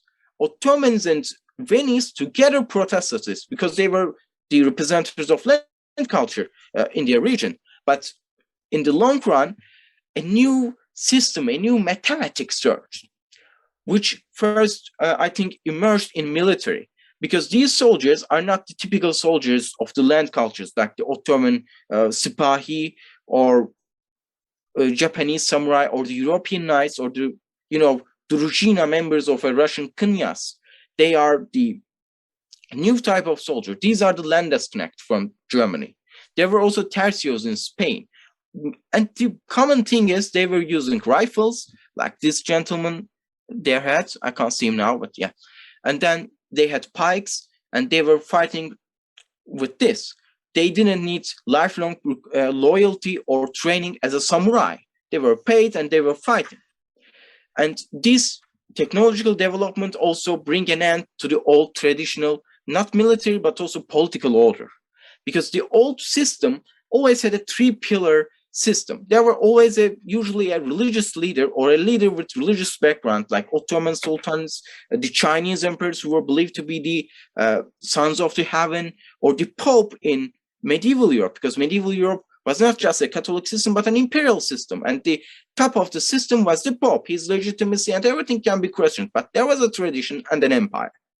But this new system, especially after the Peace of Westphalia, ended the imperial regime in Europe, and it created the Westphalian order. So every nation was now independent, and Calvinism, especially because it preached people to pursue richness, became the new superstructure of the sea power of Atlantic. This is why all these huge sea powers, Netherlands, England, were of somewhat Protestant origin. It was the Puritans who established America, or the French Huguenots were the leading class of the French maritime expeditions. And then after reshaping Europe, because when this huge wealth accumulated to Europe, it came to the hands of the bourgeoisie, who didn't have any significant power in the previous order. They established their own academic political values. most of the things that we have today in terms of academies, sciences, and everything is actually an outcome of the bourgeoisie way of thinking. And then after, some sort of establishing their hegemony in Europe, the bourgeoisie states of Europe turned into transoceanic empires. This is why British Empire and the Habsburg Empire are so different, or the Russian Empire is so different. British Empire always was an empire, but it has somewhat democratic character because it was the rule of the bourgeoisie, while the feudals had a different way. And Industrial Revolution was also an outcome of this oceanic revolution, the discoveries, because by this way, Europeans, the British especially, was able to take over the huge raw sources, materials of the world. I will take the questions later on. And this is a painting by Caspar Friedrich, who wanted to actually, in the 19th century, it's a part of German Romanticism. This is the wonder of the mist, over the sea of the mist. This represents the mentality of the liberal, new emerging bourgeoisie class, because they had a negative view about the traditional societies. They regarded individualism as the top. Individual was at the top of the society. This is what Israeli historian Harari says as humanist revolution, which represents, according to him, which replaced God with man, the God in the traditional societies, and therefore created a new paradigm. And as I said, all the political, academic, economic, military systems of the new world, the modern world, was actually an outcome of the bourgeoisie way of thinking. And I would like to mention about Cold War too, because it's important. I do not think that Cold War was just about capitalism and communism. It was more about some nations reclaiming their independence. And in this picture, this is Fidel Castro, who we think he was a communist, but his greatest idol was at the behind, Jose Marti, the national Cuban poet. So I believe that in the Cold War, by aligning themselves with Soviet Union, they chose communism because it was popular at the time. They stood against the hegemony of the United States, which is the latest form of the Atlantic hegemony. And now we have a new project, this time from China, Belt and Road Initiative. This is nothing new. This is just the revival of the ancient trade routes by using latest technology. And as you see, the Spice Road and Silk Road is being revived. And by this way, actually, we can change I think this is where we are going. The economic base of the old world, the post-oceanic revolution world, is changing in the way it used to be, where India, China, and most of Eurasia was the core of the world economy. So everyone had their own big spaces where they were living, and they had their own values established in these ways. These are the 5 values. Especially, I think the financial integration is important because US dollar is the backbone of modern finance today. And here my presentation ends. So I will not. Yes, I think I am back, right? Okay. So this is what I think now, especially with the financial integration of the regions, there will be more little polar places, more, how can I say, independent regions, which will overcome the global hegemony, and everyone will have their own way of life once more, hopefully. So thank you for your attention. Thank you very much. Now we have time for questions. So if you have one question, you can ask. Yes. Okay. I don't have any question, but if there's any, I can. No. I mean the listeners. Okay. If there are no questions, I introduce Andrei Zvorykin from Russia with his report "Ernst Junger's Archetypes as Manifestations of the Gramsci's Figure of Intellectual." Hello, everyone. Can Andrei? you hear me? Yes. Okay. It's a great honor for me to participate this conference. So I would talk about the ideas of great German philosopher and writer and warrior Ernst Jünger. He lived 102 years in the heart of Europe. He seen and participated 2 world wars, and he was the sinner of the birth and evolution of our modern world. So the idea of my speech come to me when I studying lectures and performances of Alain de Benoit, the founder of New Right movement. So he was right Gramscist, yes, and he was close friend of Ernst Jünger. He valued his ideas, his gestalts.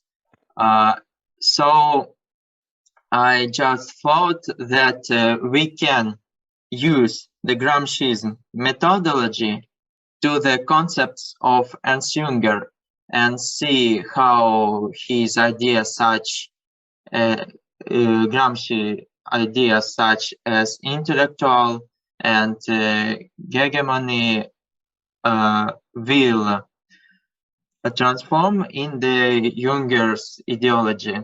So the main concept of Jünger's philosophy were Gestalt and type, which are sometimes referred to be general term archetype. Later, Jünger clearly distinguished between this concept. So he said that type as a sea and Gestalt is an ocean. Sea not just include an ocean, but it applied to it, such as types are applied to Gestalt. So by Jünger, every era has own Gestalt. The 20th century, according to Jünger, was the century of the dominion of techniques, which replaced the era of Burger. Burger can be quite called the Gestalt of the era of classical liberalism and industrial revolution. The essential feature of this Gestalt is the desire to secure all spheres of society. Parliamentary democracy was the safest form of politics. The free market, the safest form of economy. War was considered possible and just only if were defensive. International right took the side of the defender. So the worst of Burger was destroyed by the First World War. How would Jünger say it, the Weltkrieg? In the August of 1914, millions of volunteers around the world are sent to the front, wanted to feel the values of the old world on the front lines, which are chivalry, feat, and heroism. But in the fronts, they seen a new type of war with dominion of techniques. So humans became just another resource, like as cannons and tanks. So human flesh became just new kind of metal on this war. And the old kinds of war transformed, like in the trenches of First World War, we can see the birth of frontier, the first type of new era. After the war, the frontier partly transformed into a lost generation, and people broken by the carnage in the trenches, praised by Hemingway and Remarque. However, Jünger noticed that images of another phenomenon, much more important, was from the Gestalt of new era, the worker. Worker, der Arbeiter, is a child of techniques. Unlike the fronter, he seeks be not just a passive object of techniques, but its active agent. This Gestalt wished to expand the techniques for every public sphere. This stems from another feature of new war, its totality. War erodes the society and in kind of form of total mobilization, which has never happened before. During the war, techniques, thanks to total mobilization, extended itself to all spheres of human existence, and the workers strove to preserve this order. Firstly, Junger admires the worker. In his main word, The Worker, Domination and Gestalt, he writes that is phenomenon is a force that will be destroyed the burger's world to the core. Worker furiously abandoned the safety and freedom of the burger. The freedom of the worker became obedience as the art of listening and discipline as the art of following orders. Junger was fascinated by Russian communism. If German communism he saw only as the offense of the one part of Francia against another, in Russian Revolution he was the worker uprising that took place. Firstly, the thinker even sympathizes with the National Socialist movement. But the rise of Nazis and their future activities, as well as the influence of two thinkers, brother Friedrich Georg Junger and Martin Heidegger, Junger's close friend, radically changed the attitude of the thinker to the worker and to techniques in general. He understands that technique doesn't conduct burger's values and the transformation of his world, which he brings it to unify it to state of the desert, like an Heidegger Verwüstung. Ultimately, the workers turned out to be not the crusher of the burger, but his successor. Security was reached its limit, replacing actual social relation with their simulacra. Labor became automated and the virtual. Wars became extremely technical, accurate and local. And it's a good example that when coronavirus pandemic around the world took the people go to the homework, to the virtual work, it seems that early their work was just and useless because they all the time could be work from homes. And now this pandemic help us to look this problem. So in the workers' world, every member of society becomes only a servant of techniques, in which it is easy in this to see the Gramsci's concept of hegemony. Workers speaking agent of technology is an intellectual of liberalism. But in the workers' world, this intellectual became not an individual, but he was just an individual, a person who has responded any collective identity, replacing all meaningful activity with algorithms, ultimately refusing even from humanity for the sake of techniques. If we develop the analogy between the worker and the intellectual, you can see that his character changes during the approval dominion of techniques.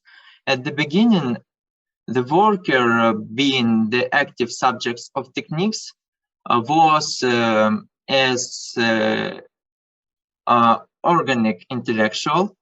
I will take reference to the speech of Evgeny Balakin.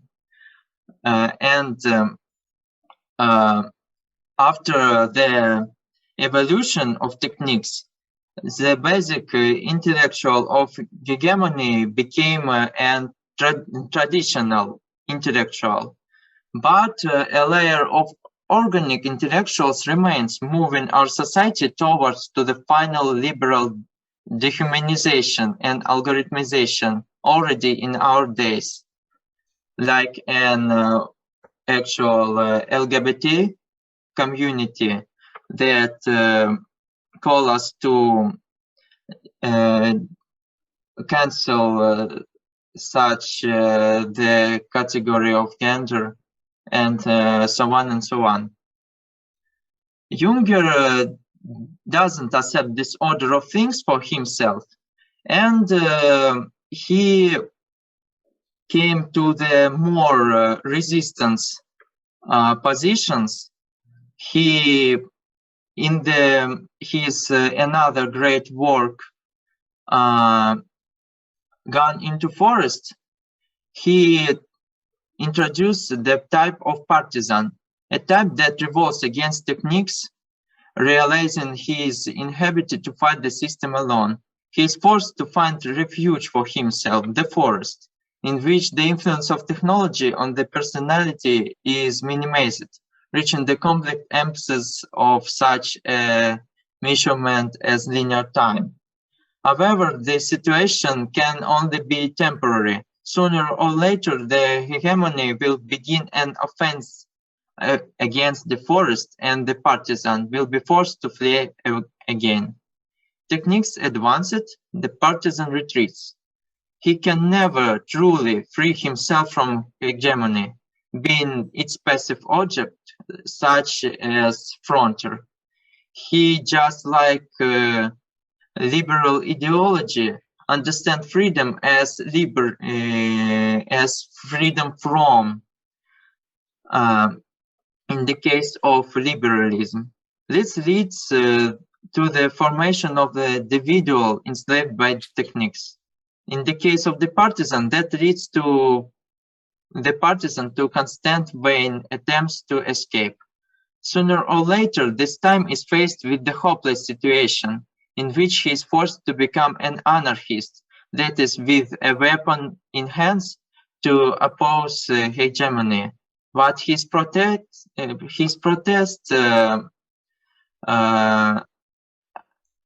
inevitably ends in failure. Anarchist, a man with a sword or rifle, will be defeated by the machine of hegemony.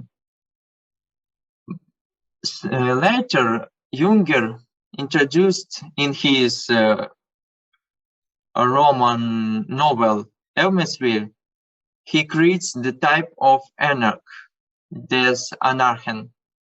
Anarch, according to Junger, a person who, in the course of the struggle with society, allows him, not horizontally like partisan, that must found its forest, but vertically, formally reminding within the framework of society, the anarch, in fact, doesn't belong to it. He seeks support not in the technology and simulacra, but in internal values, which allows him to maintain independence from techniques. The anarch was the last type created by Junger. It finds its embodiment in the characters of a dystopia, which takes place in the world of absolute victory of techniques. Our world is not so hopeless in terms of resistance. There are still many forces resisting hegemony, even in the form of Caesarism, according to Gramsci. From this point of view, it makes sense to creatively rethink the role of the anarch. First of all, let us designate the values that it makes sense on rely from the anarch to find techniques. It firstly the highest sucked collective values, from which liberalism abandoned at the very beginning religion's worldview, imperial identity, and gender understood metaphysically. you can remember the Ebola's work, Metaphysics of Sex. Understood in this way, the anarchist says to be militant loner without any clear support, which was the partisan. He became the true intellectual of Conter-Hegemony, the subject of the struggle that has a chance to overcome liberal hegemony on whose service is the techniques and the worker. This type has a desire for collective. I appeal to for you to finish, because we have a few minutes, please. I will come to the end soon. So this type has a desire for collective struggles since it's based on unifying values. It forms a Gramsciist archipelago. In some countries, it will be the old society that will resist the hegemony. In the few countries, there are just and fighting singulars that maybe will rifle in hand will resist the liberalism. So the figure of the anarch based on collective sucked identities is very close to figure of the radical subjects and the figure of traditionalist intellectuals, such in the speech of Evgeny Balakin. So every country will be made his own anarch or traditionalist intellectual, which can be the gestalt of the new era after the failure of liberalism. Thank you very much for your attention. Thank you, Andrei. Please, dear participants, now I appeal you to be briefer because we have many speakers. So please, 12 minutes is the cap. So please try to make your speech briefer. Okay, so now I invite Goran Sumkovsky. What will replace the failed neoliberal hegemony after its fruitless quest for alternative sources of legitimacy? Please welcome. Hello, good evening from Macedonia to everybody, fellow revolutionaries. Apologies for bad lighting. I have this saintly halo on my head. Brothers and sisters for the right, I think there's a sister or two there. Comrades for the left.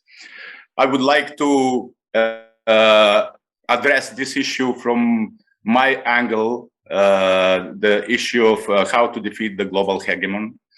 And in this particular case, beyond my work predominantly focusing on the practical issues of how to defeat the global hegemon and what will come instead of it in various political, social, and economical issues.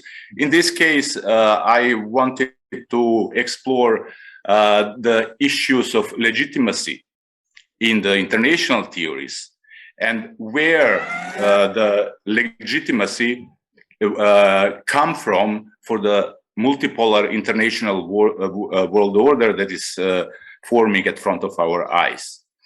From what I researched, from my work in the last decades, I mean, my conclusion will be the good news for you and for all of us is that the global hegemon has been defeated. He has lost the legitimacy. Why?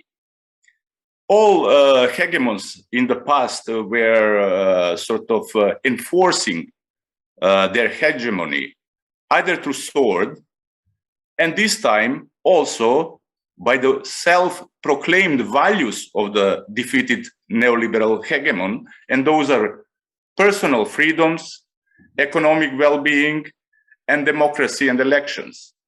And on all three self-proclaimed key principles of the neoliberal global hegemon, it has been defeated by itself, by stamping on this self-proclaimed value and openly opting only for sword to enforce its global hegemony. In terms of international theories of international relations, This comes close to global hegemony, theory of global hegemony, that was built around the experience of 19th century Britain, Spain, US, and that's what we have now, with some elements probably from social constructivism, that for molding the minds of people in order to accept this new neoliberal world order that we have now. How, when dropping their values, what they wanted to find, it was alternative source of legitimacy. And we saw many attempts, not to be only by sword, but to have something to be grounded in some theoretical work that they can justify their neoliberal hegemonic order. So one attempt was moving from legitimacy of origin to legitimacy of exercise. All these new global institutions that are ruling the world and they're weakening the states, reducing the mandates of the states and nations to manage their own affairs and their own way of life. They were in search of legitimacy. Why is World Bank important and legitimate? Why are international financial institutions legitimate? Why are international non-governmental institutions legitimate? And so the alternative potential for them was not exercise of legitimacy of origin, but legitimacy of exercise. So the effectiveness, the efficiency was proclaimed to be the new source of legitimacy for these international institutions, where there is a huge deficit of democracy at the global level, huge deficit of transparency, of accountability. However, efficiency and efficacy by itself cannot replace the legitimacy that can now, and as in the past, as in the modern current nation state, can be exercised only at the state level by elections and theoretically replacing the government if you don't like what output they put. But at the global level, you don't have this transfer of legitimacy from state level to the current institutions of neoliberal hegemony. So the other alternative that they were seeking was legitimacy of values. Again, coming to social constructivism and global hegemony, these are our values. By values or by sword, you will have to accept them.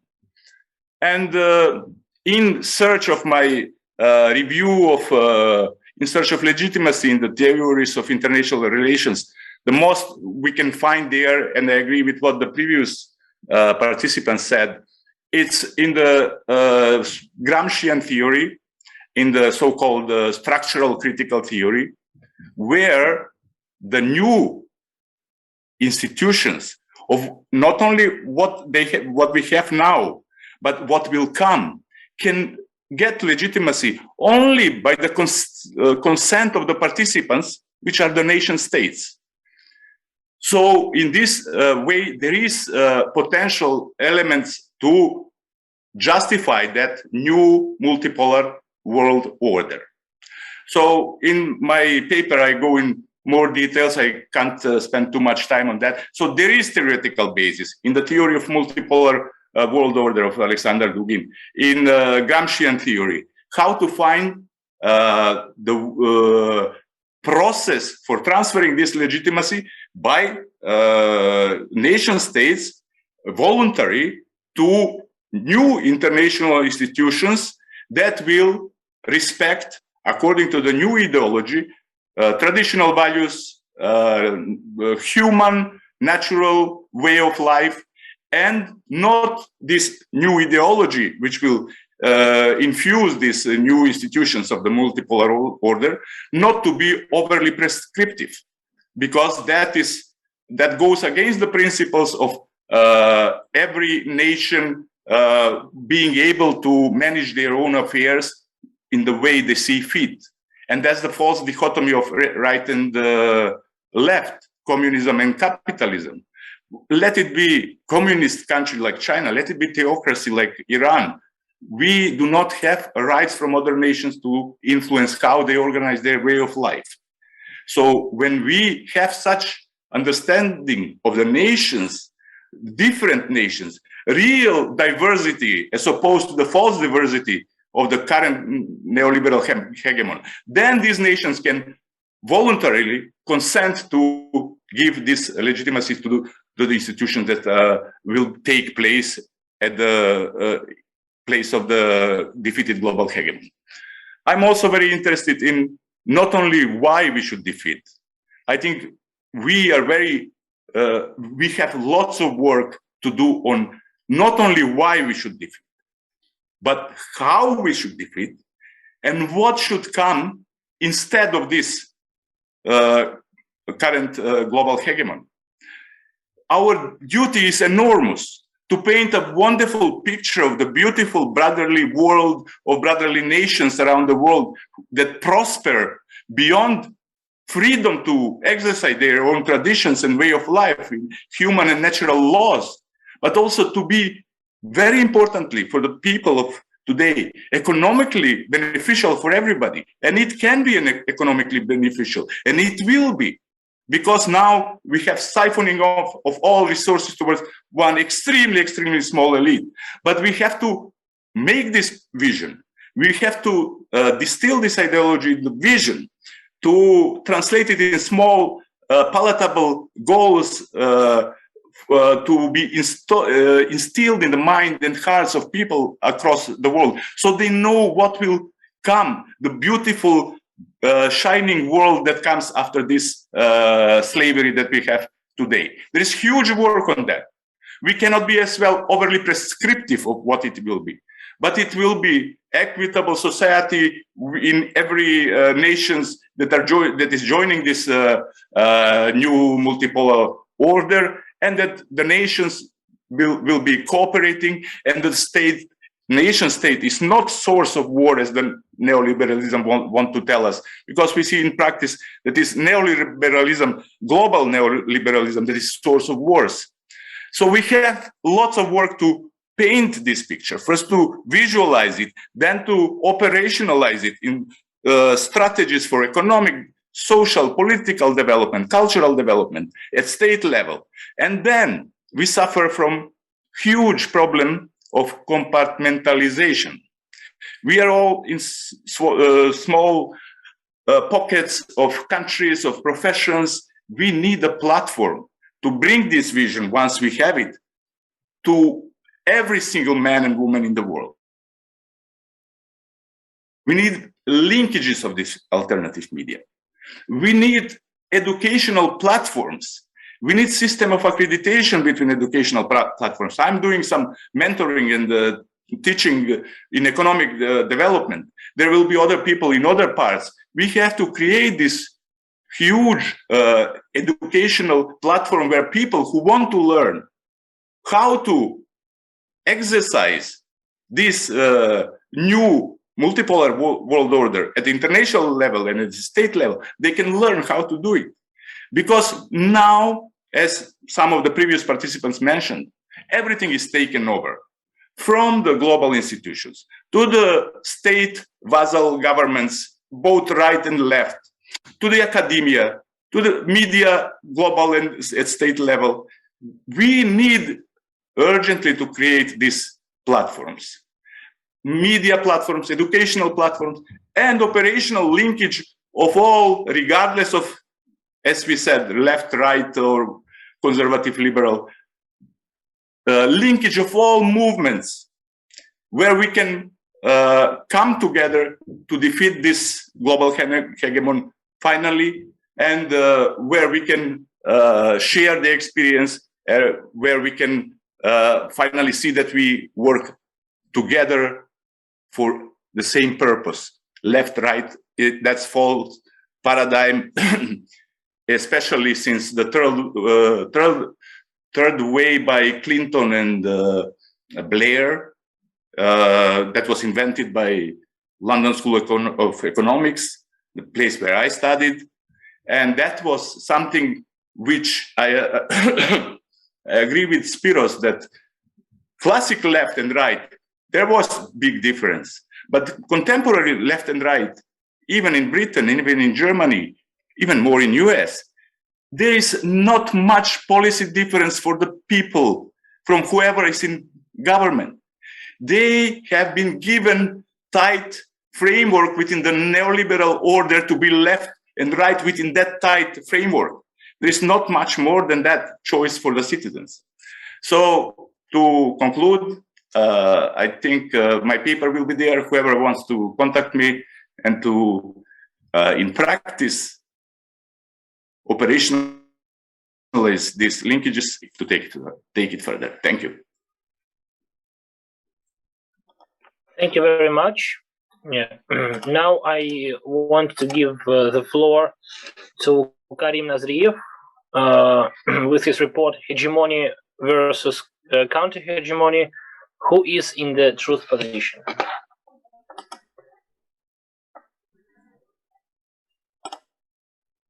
Is Karim here? Karim Nazriev? I can't see him. Okay, if he appears, we can give him. We can. Okay.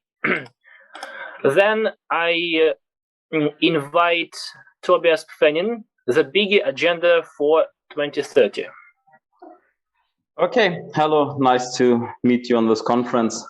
Because we're talking a lot about hegemony, and everybody was citing Gramsci more or less, so I thought it was actually reminding me of a conference that took place 2016, I think, in Milano, and I participated there.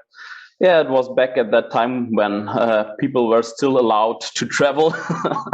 So I will just, because we will talk about the ideological basis, I will just cite something from a text I wrote about hegemony and the US imperialism. So I will just describe how Gramsci is actually describing cultural hegemony. So I wrote, the ruling class creates a common sense ideology to justify the social, political, and economic status quo as natural, inevitable, and beneficial for everyone.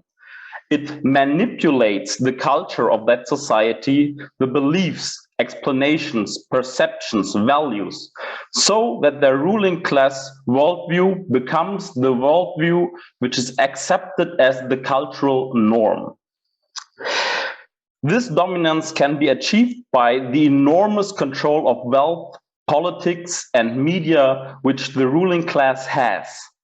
In the end, liberalization, globalism, Americanization, capitalism, these words are basically interchangeable as they're all part of the same ruling ideology, are not anymore seen as hostile to the working class, to the tradition of the society, or to the collective.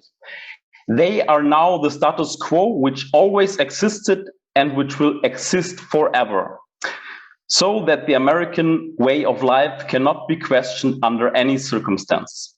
So that's what I was writing about the hegemony of the USA back then. But now I think we're seeing a shift from this hegemony. So before we're talking about US-American hegemony, but I will just replace a few words in what I just said, and you will understand what is happening here. They are now the status quo which always existed and which will exist forever, so that the coronavirus cannot be questioned under any circumstances. So I think we're seeing now a shift of paradigm in towards the new hegemony, the new instruments of hegemony, and the new instruments of the ruling class to rule the planet. Okay, I will. I actually, before a few weeks, I was speaking on a conference about the decline of the USA in Tehran, Iran. So I think that this is not completely correct. So the US is somehow in decline, but it's replaced by other institutions that were already existing before and used to execute control by the USA. So, of course, institutions like the CIA, but even more the WHO, the United Nations, the World Bank, etc., etc. So we are seeing like, okay, yes, the mess in Syria is being cleaned up. The Houthi movement in Yemen is taking grounds, okay? We're seeing Saif al-Islam is maybe becoming president again. So Turkey and Russia are agreeing on a solution for the problems in Libya. So we're seeing a withdrawal of US forces from the Middle East, and basically this Russia, Iran, Turkey alliance cleaning up the whole Middle East. But what I'm saying here is it still necessary for the USA to control the Near and Middle East? Because they were always controlling it for their oil reserves so that they can control the world with the petrodollar system, okay? But is it still necessary in an, let's decarbonized society? Is it still necessary for the USA to control these resources? I don't think so. So that's the big shift of paradigm that's actually happening. So we see these loss of control from territory-wise, but not from anything else. We're seeing economic hardships of all countries that are basically fighting against US hegemony. You're seeing economic crisis in Iran, in Venezuela. Russia is being currently not hit as hard as these other countries, but it's also being hit and put under sanctions. So we need to see this economic warfare is happening, but we also need to understand that there is now a big agenda being rolled out, okay? And this big agenda, we can call it the Agenda 2030. We can call it like the United Nations likes to call them these sustainable development goals, all this bullshit. But it's basically just a plan for a new world order that's being established. And the elites are now ruling out all these different mechanisms to control society and control the world, okay? So in my opinion, this whole coronavirus bullshit is just a next step towards the control mechanisms that the US wants to use now to control and establish its hegemony around the world.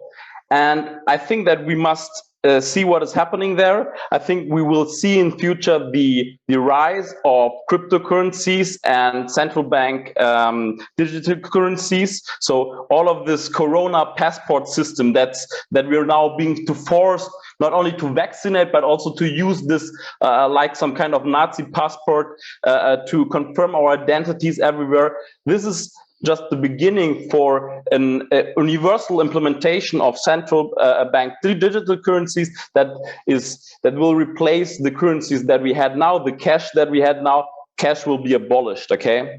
So this is happening. We will see, in my opinion, because of all the unemployment that is happening right now in the West, we'll see the introduction of a universal basic income. Most likely it will be like that the state will pay people to be unemployed and they will be allowed to consume at like Amazon and all the big companies. So in the end, the money will flow back into the pockets of the capitalists, and they will be grateful because we will pay them, and the state will pay people to buy things at Amazon, which is ridiculous, basically, because these capitalists are growing in their wealth. They are becoming an absolute oligarchic elite that never existed before in that way. It's their power is being more and more unlimited.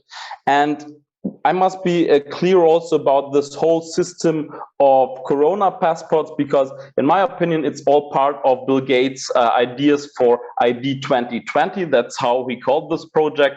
It's a project to create digital identities. A digital identity is basically something, and I'm coming from software development branch, so it's very important to understand what is going on here. A digital identity is something basically how you identify yourself, how you're a person on the internet, okay? So the internet is still a not completely controlled space right now. So there could be still some information that might be of value for you. It's not completely under the hegemony of the imperialists. I mean, they are already controlling all these big companies, if it be Facebook, if it be Google, if it be anything else. It's all controlled by the CIA. It was funded by the CIA. It was financed by the CIA, and they control it. But there are still possibilities for you to gain information that are against the hegemony and are against the US imperialist plans. Okay, so they want to basically restrict all possibilities that you have to not only get information, but also to create this digital identity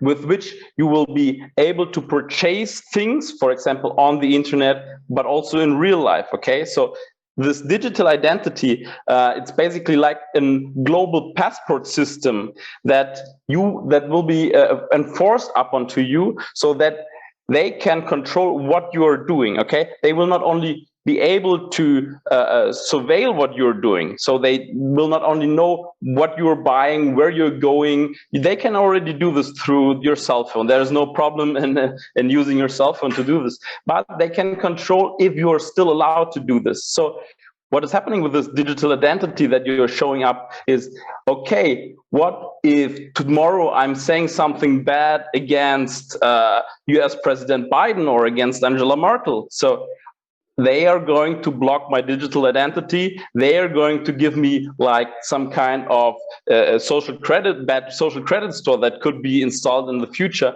and I will get problems because of that. So I think that we're now facing a new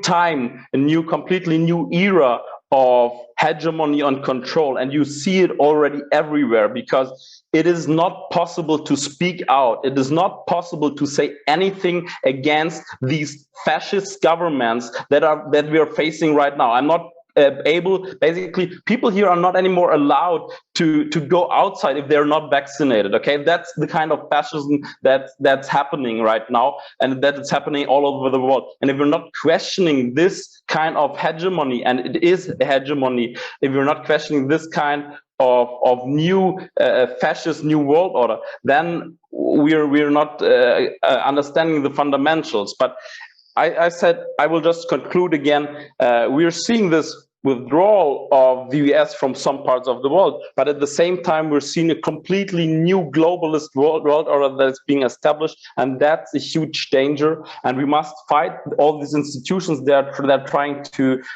basically enforce this world order upon to us. And I think we must fight them globally, and they are right now everywhere. They are even in Russia. You saw one of the only countries that didn't go to lockdown, it was Belarus, and they wanted to kill Lukashenko for that. They wanted to overthrow him and to kill him, and they are now still trying to enforce him to make mask mandates and everything like that. They were trying to bribe him already before. They were trying to bribe Belarus again some weeks ago when they tried to give them special drawing rights from the IMF, and he's really trying to stop this. So I think we need to somehow fight these internal forces and that are trying to create this new world order. And I think we need to create some kind of counter ideology. I was always talking about anti-imperialism as some kind of a new idea against hegemony. It's not a new idea, but it's some kind of uniting force and idea against this old hegemony. But this new hegemony, I have literally no idea how we can fight this kind of new dogmatism, this kind of new world order that's being established. And I think we need to think about how we can in future somehow fight this hegemony, these hegemonial ideas, because I still don't have any ideas how we can do it, because everything is being censored, everything is being blocked. We're not allowed to travel. We're sitting here like in a fucking prison, and I'm not sure what we can do because we're not even allowed to protest, and we're getting fucked if we're protesting. So please, I hope that we will be able to discuss this important issue, and maybe we'll also have some proposals how to fight this kind of new hegemony. Thank you. Thank you very much. It was very interesting and very informative. Now, please, George Capellan, Counter-Hegemony, multipolarity as seen by the peoples without history. Please, you're welcome. Thank you very much. My name is, as said, Jorge Capellan. I'm a journalist and political analyst here in Managua. I must tell you, I am a Sandinista.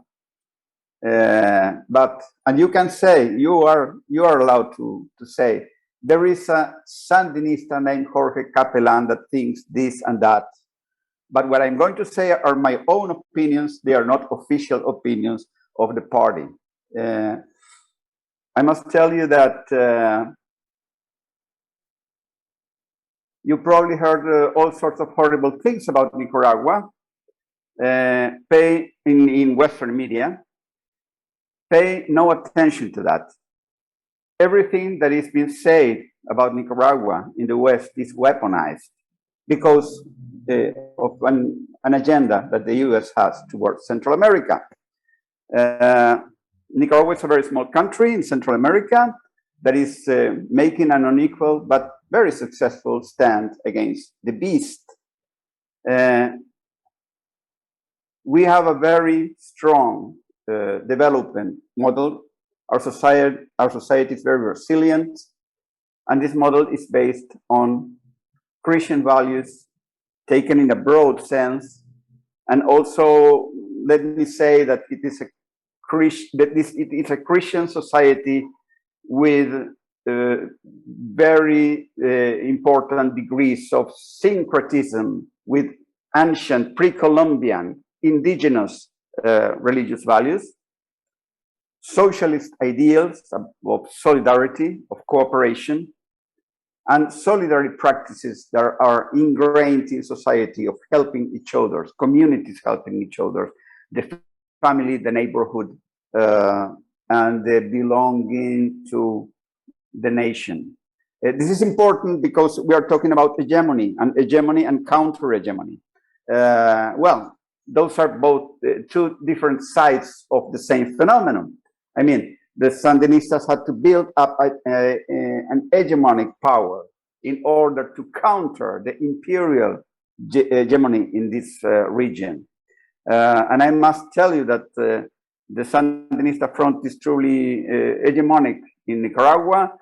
A week ago, we went to presidential elections, and FSLN won with 75% of the votes. But the most important thing is that only about 5% of the population was in the grip of Western propaganda. I must tell you, 65% of the people voted, went to the polls, 35% did not go to the polls. But when you ask people, do you think that foreigners should decide about the fate of our country? 95% of the people say no. If you ask them, do you think that it is good that there is social justice in the country? 95% of the people say yes. If you ask concrete questions, people gather around these sort of core values. It's very important too that among the opposition parties, those who voted for the opposition parties, about over 20%, 25% of the vote, they chose to abide by the constitutional framework of the country, by the democratic rules of the country. So the West and the Western embassies, the US, the European Union were utterly defeated in Nicaragua. I think that the Sandinista movement is a master partly theoretical master, partly empirical master in the art of hegemony. And I think that mostly this depends on a need to find ways for the country to develop and to leave poverty behind. When it comes to Latin America, I want to explain a couple of things. You know, when we talk about the left and the socialism and Marxism and all that stuff, we usually forget that Marxism also has muddy feet. You know, there is, for example, proletarians of the world unite. That is not a parole that Marx invented. It was actually a Peruvian woman called Flora Tristan who coined that expression in the early 1800s. I mean, she was an exiled Peruvian woman in Europe back then, who also was an activist for women's rights and workers' rights. In Latin America, we have socialist traditions that go way back, long before West's colonization of the world in 1492. There's plenty of non-capitalist relations in the various cultures that inhabited this huge part of the world that we prefer to call Abya Yala, not America, because America is not a world it's not a name that comes from the people who are living here. And it's not true that these societies would have developed in a Western sense had the colonization not taken place. Many things, I mean, history is not written in stone, so many things could have happened.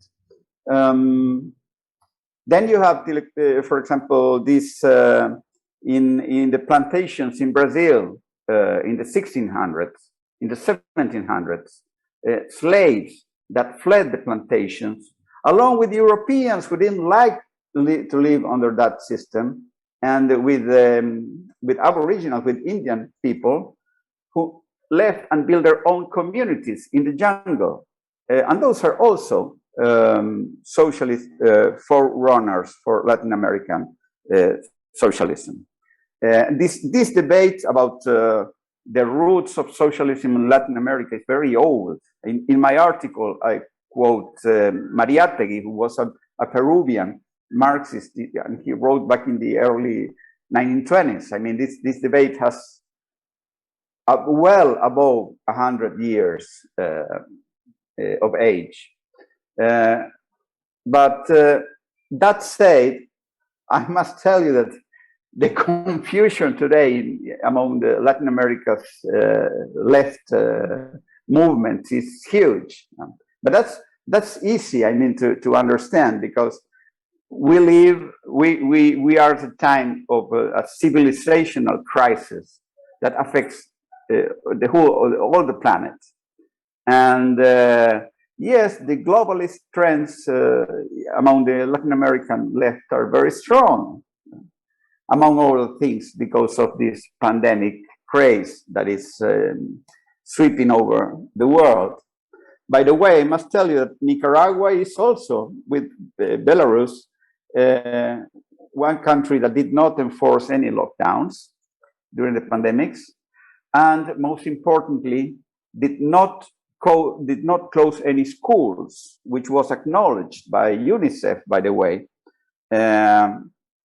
Nicaragua's reaction to the pandemic has not been standard by any means.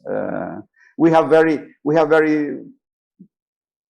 sad examples in Latin America, like the Argentinian president, who said last year, he said, I prefer 10,000 more poor people than 100,000 deaths of COVID.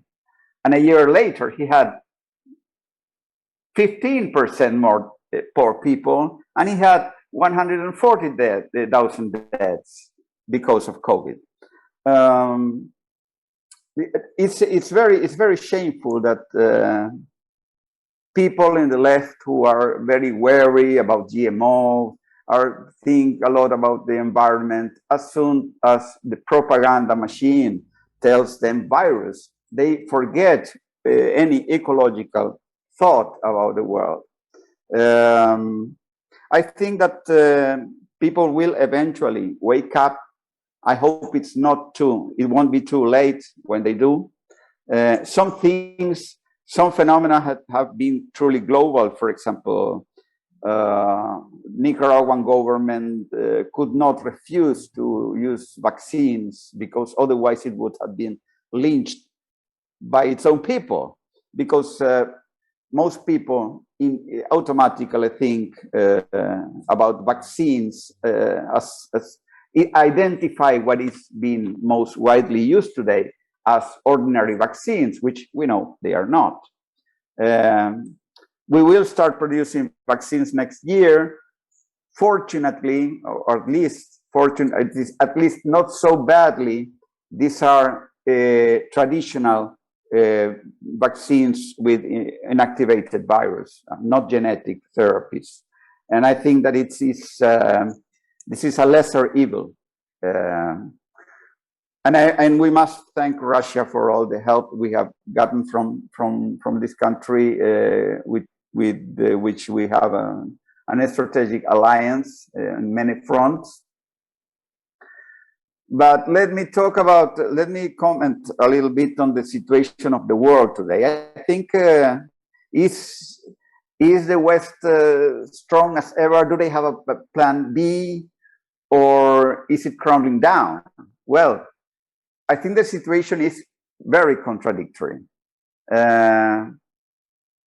I think that the empire is effectively crumbling down. They couldn't control Afghanistan. They cannot control the Middle East. Take Central America, for instance. Everybody in Central America wants to do business with China. Even the most pro-Western governments want to do that. The United States doesn't have any leadership they can fully trust in this region. In Central America, they know that they don't want more migrants getting to the borders, but they also know that they don't want Ortega in power.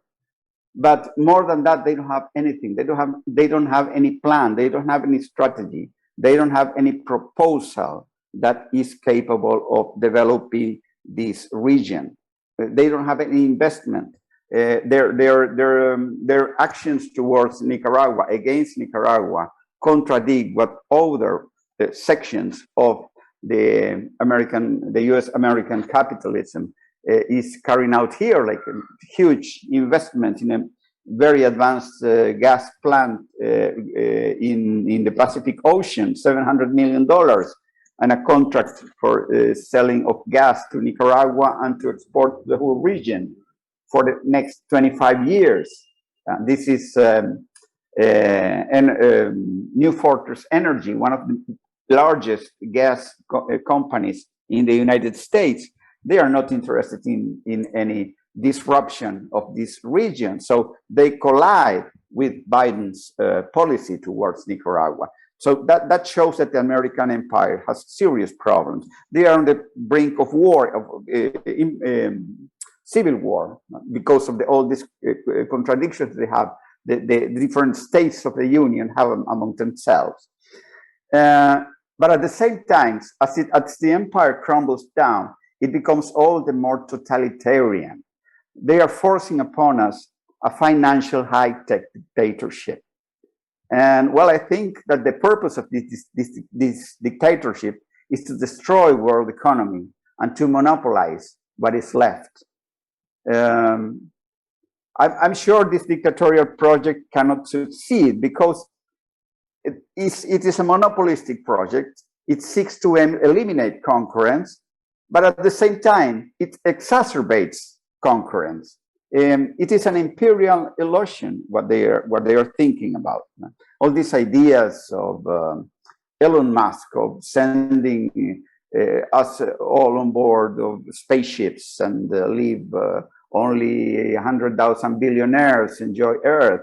Those are stupid, silly ideas. They won't become reality. The problem is that they are very destructive to all humanity. The dangers today are many. I mean, thermonuclear war, the climate crisis out of control. Listen, I mean, the climate crisis for us, it's a reality. We had, I mean, the hurricanes here get harder and harder by the year. The sea levels are rising. We got 2 hurricanes in the span of like 2-3 weeks a couple of years ago, Eta and Iota, and they caused enormous destruction. Luckily, we have this resilient system in Nicaragua that was able to build back the regions that were destroyed in very short times. But these problems are very real to us. Artificial intelligence is a very serious problem. All this, the internet, all this virtual reality thing, all these developments, and of course, trans and post-humanism are also very serious threats to humanity. If we peripherals are going to replace the globalist empire, we need to agree around a set of issues and priorities while respecting sovereignty and identity. As one of the contributors to this forum just said, I mean, no problem. I mean, it's a theocracy, no problem. State capitalism, no problem. I mean, there are plenty of ways of society, but we should agree upon some issues because we are interdependent. I want to put forward some ideas from the point of view of the third world, from the point of view of the peoples so-called without history. To start with, we should agree, I think, that we must live together on this earth. And in that sense, we are interdependent. We are independent, but we depend also on each other in order to live on this earth. And of course, I mean, any climate discussions must be carried out taking into account the interests and the needs of humanity and not what the elite, the 0.0001% of the world wants, because what they want is they want to have the earth as a hunting range for themselves and do away with the rest of us, and that's definitely not our project. Then another thing that I think we should agree is that we are bound to the land, to the territory in an integral way. I mean, land should not. I need to interrupt you because we need to give the word to the next speaker. Okay. Let me tell you the last 2 ideas. Then I.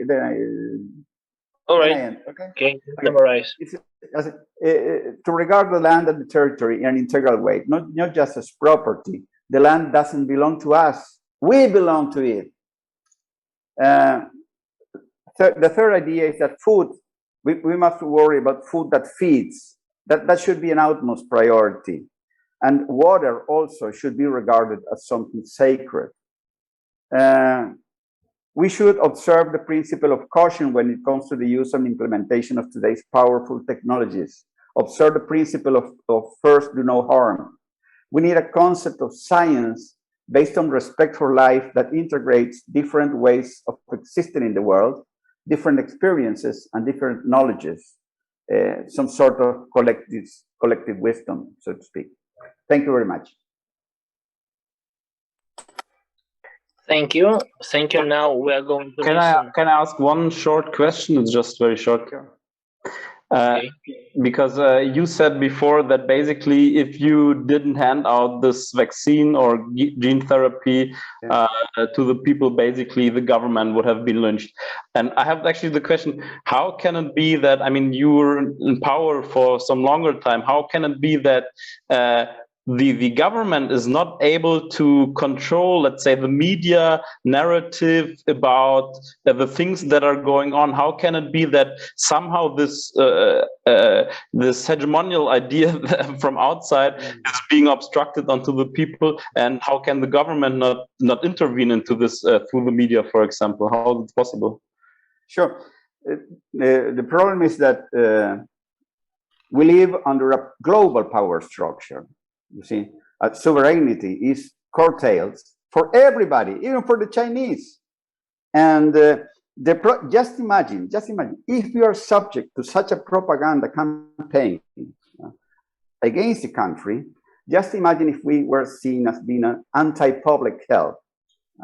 When that's a global value, I mean, it's something that some people you can even talk about because they get so scared that they say, "Come on, that's a sin to say that what you're saying." You see, it's terrible because people are denied the possibility to have a serious discussion about things.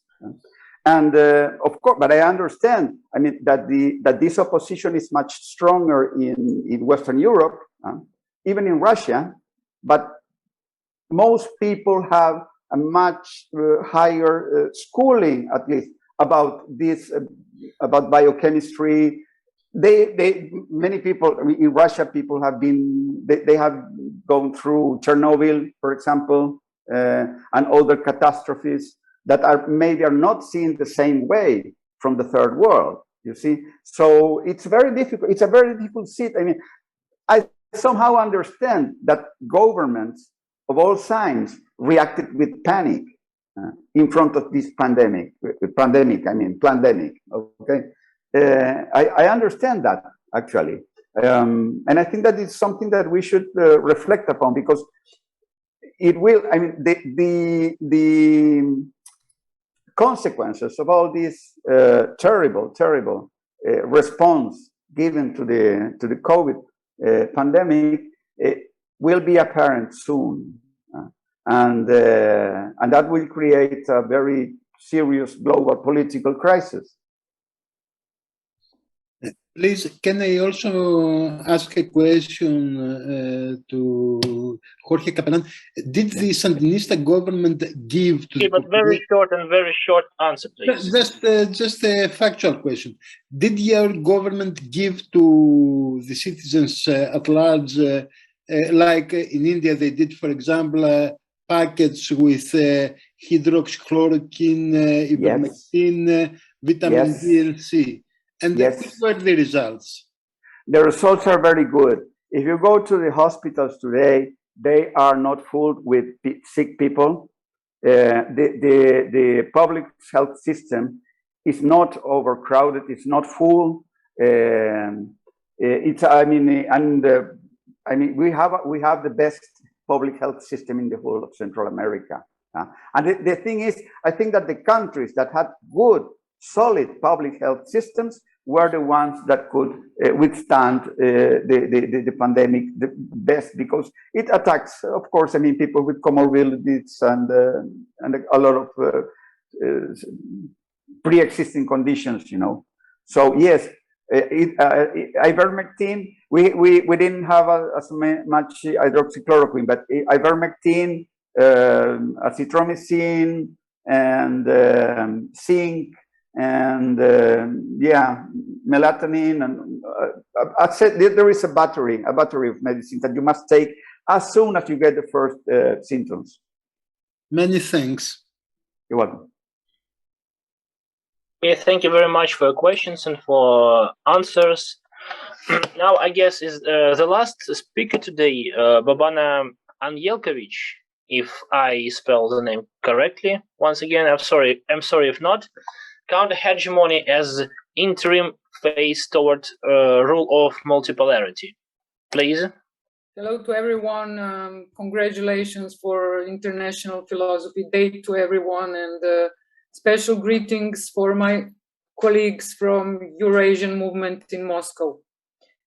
I would like to start with something with African hero and military officer Thomas Sankara said once, that a soldier without political or ideological training is a potential criminal. And today we are witnessing the very lack of based ideas and political concepts in political West, and they're influencing entire world. And what they present as ideology is self-acquired, self-implied, axiomatic political and ideological exceptionalism, which is not based on some good roots or anything stable. So they crossed the line between ideology and between a soldier and a criminal. And the collective West now comes openly with the lack of common sense, without precisely defined ideas and without political attitude. But they somehow imply their hereditary loftiness and ignorance, which all of us are supposed to accept. And that madness now goes very far away when it is becoming obvious that Western establishment, for example, we had very many examples when Western establishment advocated for the human rights of terrorists in Syria, or for human rights for the narco cartels in Philippines, or for human rights of pedophiles in the Catholic Church or in the so-called Western elite. When Western world and all those who are inclining to the West or are somehow occupied by the West says that it has some ideological concept, it is not just enough that they say that, because it is much more important that that ideological concept is consistent. Neoliberalism today is not consistent. It's mostly an empty phrase because it gathers lots of various things and various ideas which are not consistent. Postmodernism, on the other side, is just quote of some theory. It's destructive and also not consistent. And this combination of those two is mostly the political attitude or quasi-political attitude of the West these days. So one of the most important and main tasks of counter-hegemony should be to preserve, if possible, or to return to the sovereignty of national states, which was taken away from them under the umbrella of globalism, under the concept of fake humanism, which in the name of humanism looted countries and deprived the people of human rights under excuse that they're preserving them. Return or preservation of sovereignty can be accomplished only with a very wide consent in the societies, and the consent is different in different societies and in different countries. The hardest job to return to sovereign states would be among EU member states, because they renounced their sovereignty voluntarily and with some kind of joy, believing in the stories who were told to them by the ex-Nazis who just changed the black uniforms to bureaucratic suits after World War II. Of course, they always follow modern trends, and they try to make this story original, but it's still not covered well, that people cannot understand who is behind, for example, behind the story of European Union. They changed the Hakenkreuz with pentagrams on the blue surface, and that's all. The story is well told according to the language of political correctness, but we in the Balkans can witness how much this is empty and what kind of occupation it obviously and usually means. The EU structure today looks like some story which was written by Kafka.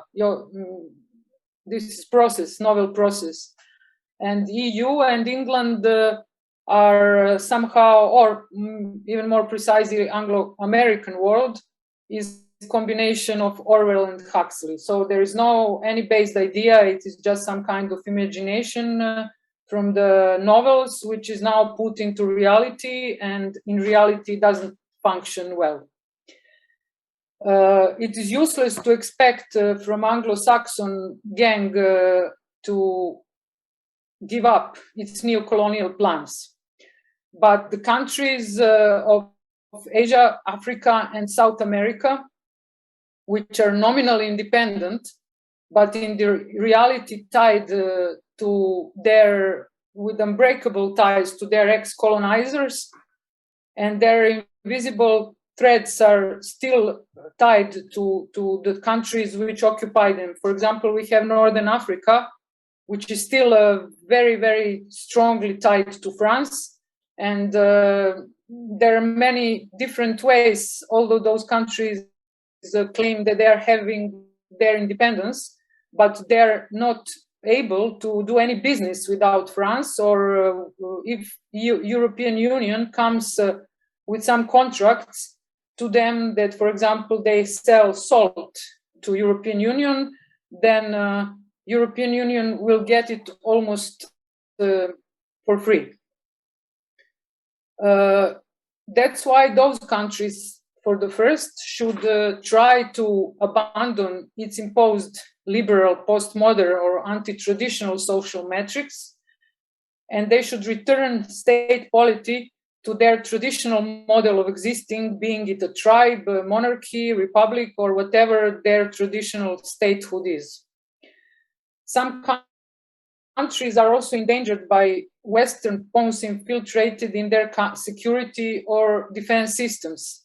Some others are additionally endangered by imposed educational system, which is even hardest way of hegemony, and which is produced by Western values system. One of the good examples can be Serbian case, and German Chancellor Angela Merkel, which maybe 10 years ago blackmailed the Serbian authorities that EU would cut any kind of processes of joining European Union to Serbia if Serbia does not allow the German publishers to write educational textbooks for Serbian schools, both elementary and secondary schools. Now we have most of the publishers which are not state controlled, and we have a very old German publishing house, Klett, which is in charge to write our books for history and geography. For example, for 7th grade of elementary school, we have a lecture and text that NATO is an international alliance which is making peace among the nations which are in war. In historical books, we also have fake history, which goes in line with, for example, Truce Day from the First World War, which we had a few days ago on November 11th. This kind of making on the same level those who lost the war and those who won the war also goes in line to bring away the differences between those who fight for the good cause and those who are, for example, occupiers. Even in Montenegro, there is a similar case where the country, since the independence, like from maybe 10, 20 years ago, it cannot have its own government, which could be formed according to the election results, but it's always controlled by the Western most of all English, British, and American embassy in Montenegro. That's one side of the story, and the other side of the story is that those countries are helping Milo Đukanović, Montenegrin president, in his illegal shady businesses with tobacco and cocaine trafficking. So we see that the line between politicians and criminals is lost again. Even better example can be Macedonia. The case of Macedonia is very good because Macedonia started the process of joining to Europe, the European Union in 2000. But until present day, none of the things happened apart of that formal request and formal approved request for joining. Any process never started. In the meantime, Macedonia had to change its name from Macedonia to Northern Macedonia because Greece, as a European Union member, required so. Then, after Macedonia changed its name, the other European member, Bulgaria, claimed that Macedonian language doesn't exist, that it's only a dialect of Bulgarian language. So, on the other side, Bulgaria halted Macedonian negotiations. In the meantime, the country joined NATO without any proved results from referendum. Actually, it was faked. And now Macedonia is a good example how we can see that rules of European Union as one of the wings of Western hegemony do not function.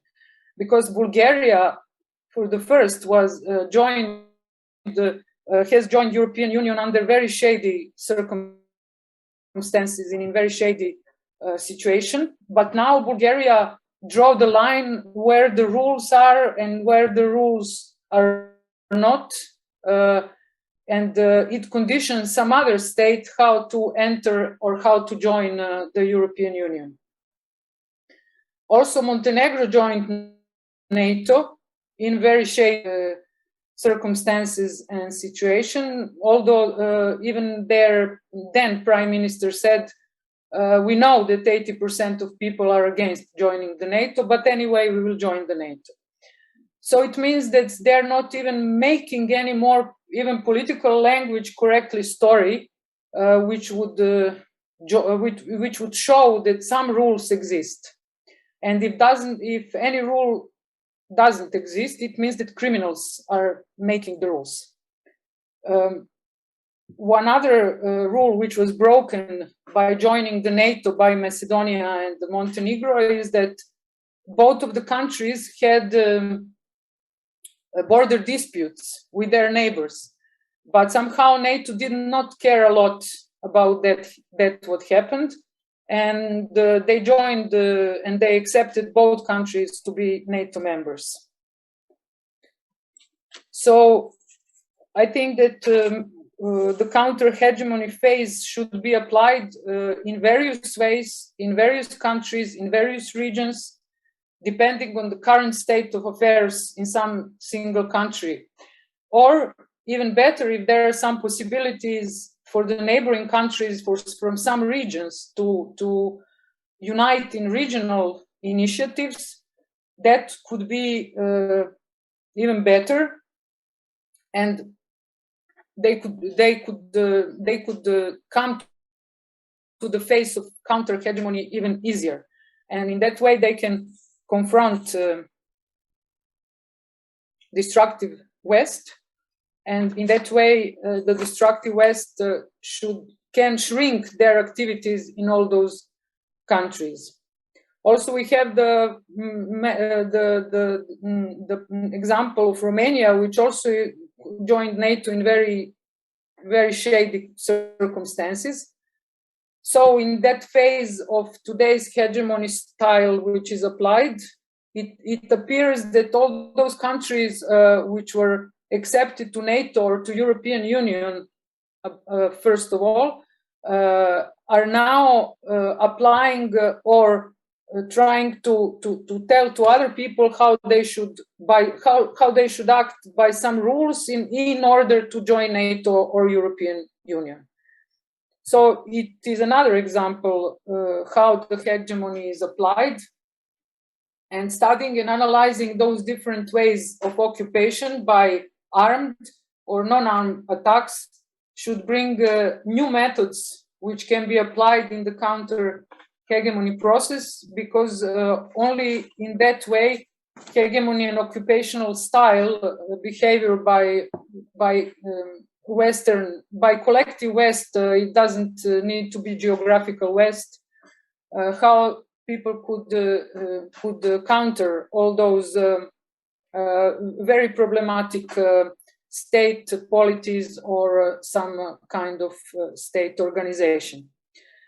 The main Western tools these days is not military force, at least in Europe, but it's some kind of physical forcing, but not physical forcing, but psychological forcing, and this is done by media wars, and we can see it now during this crisis management system, which is applied from World Health Organization and other mainstream or internationally occupied organization by collective and political West. Today, they are trying to hide behind the care for human health, and it's obvious that it is not at all about human health, while trying to maintain or manage the crisis, which is called pandemic, but actually is not pandemic. We witness also the military engagements in South China Sea. Then we see British and American engagements in Black Sea, and the Polish-Belarus border. We see some kind of guerrilla war, which is done by migrants, which are now tools by the political West. That is why, again, the phase of counter-hegemony in achieving its goals and bringing the role of multipolarity can be also of multitasking character, and it means that all the different tools must be applied in various societies and countries, but they must be applied simultaneously because the hegemony is also applied simultaneously in very different and various ways and in various levels of societies and countries. And the direct proof of total Western decline and why now would be a good chance for a counter-hegemony to organize throughout the world, I would just mention several examples. That British general says that NATO should engage in Balkans because they really lost trace how to do things even in their very violent way, how to do it in Western Asia. So they want to change it to Balkans because they are now creating a new crisis in Bosnia.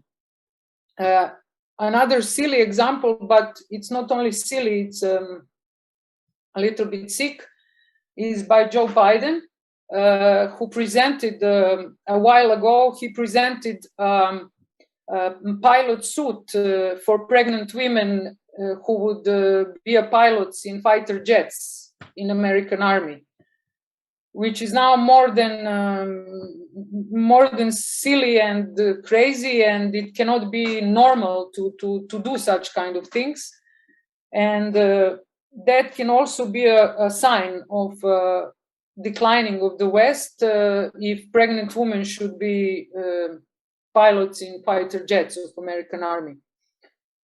Another example is it or question or dilemma, is the Polish border now as a battlefield just to try to postpone the registration of Northern company in Germany, and we all know Germany is still occupied.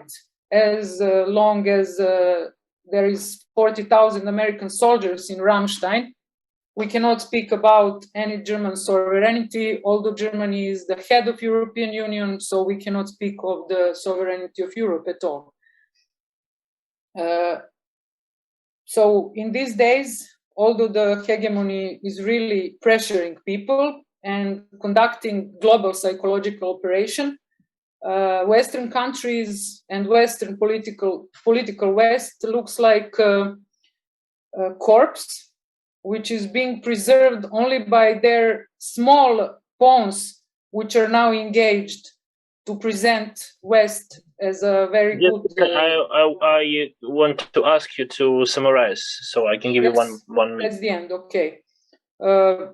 Western countries as a corpse, and we try to see that all and not to be fooled by media.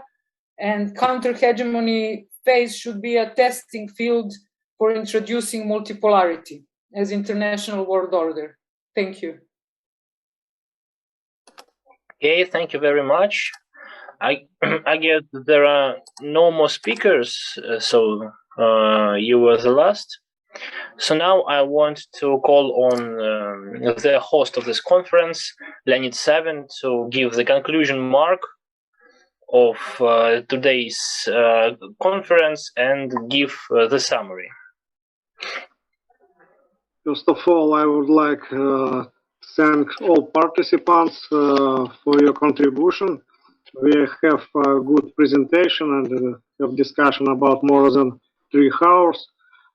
Presented different points of view on contemporary issues dealing with politics and globalism, and some historical, philosophical ideas, mostly from speakers who deal with philosophy, like Professor Alexander Dugin. And also special thanks to those speakers who sent before articles for publications. If someone would like to send, you can do it in near weeks, because the proceeding will be published like book and like electronic book for dissemination, because we are interested to promote these ideas, this frame of counter-hegemony, developing these ideas, bring more participants from different countries. Today we have Asian, European, and Latin American countries presented. Next time I hope we bring also African country and Australia. So it will be presented whole globe. Different point of view on ideas of counter-hegemony. And again, congratulations with International Philosophy Day. I think we should to finish with reading our favorite philosophers today. Thank you all.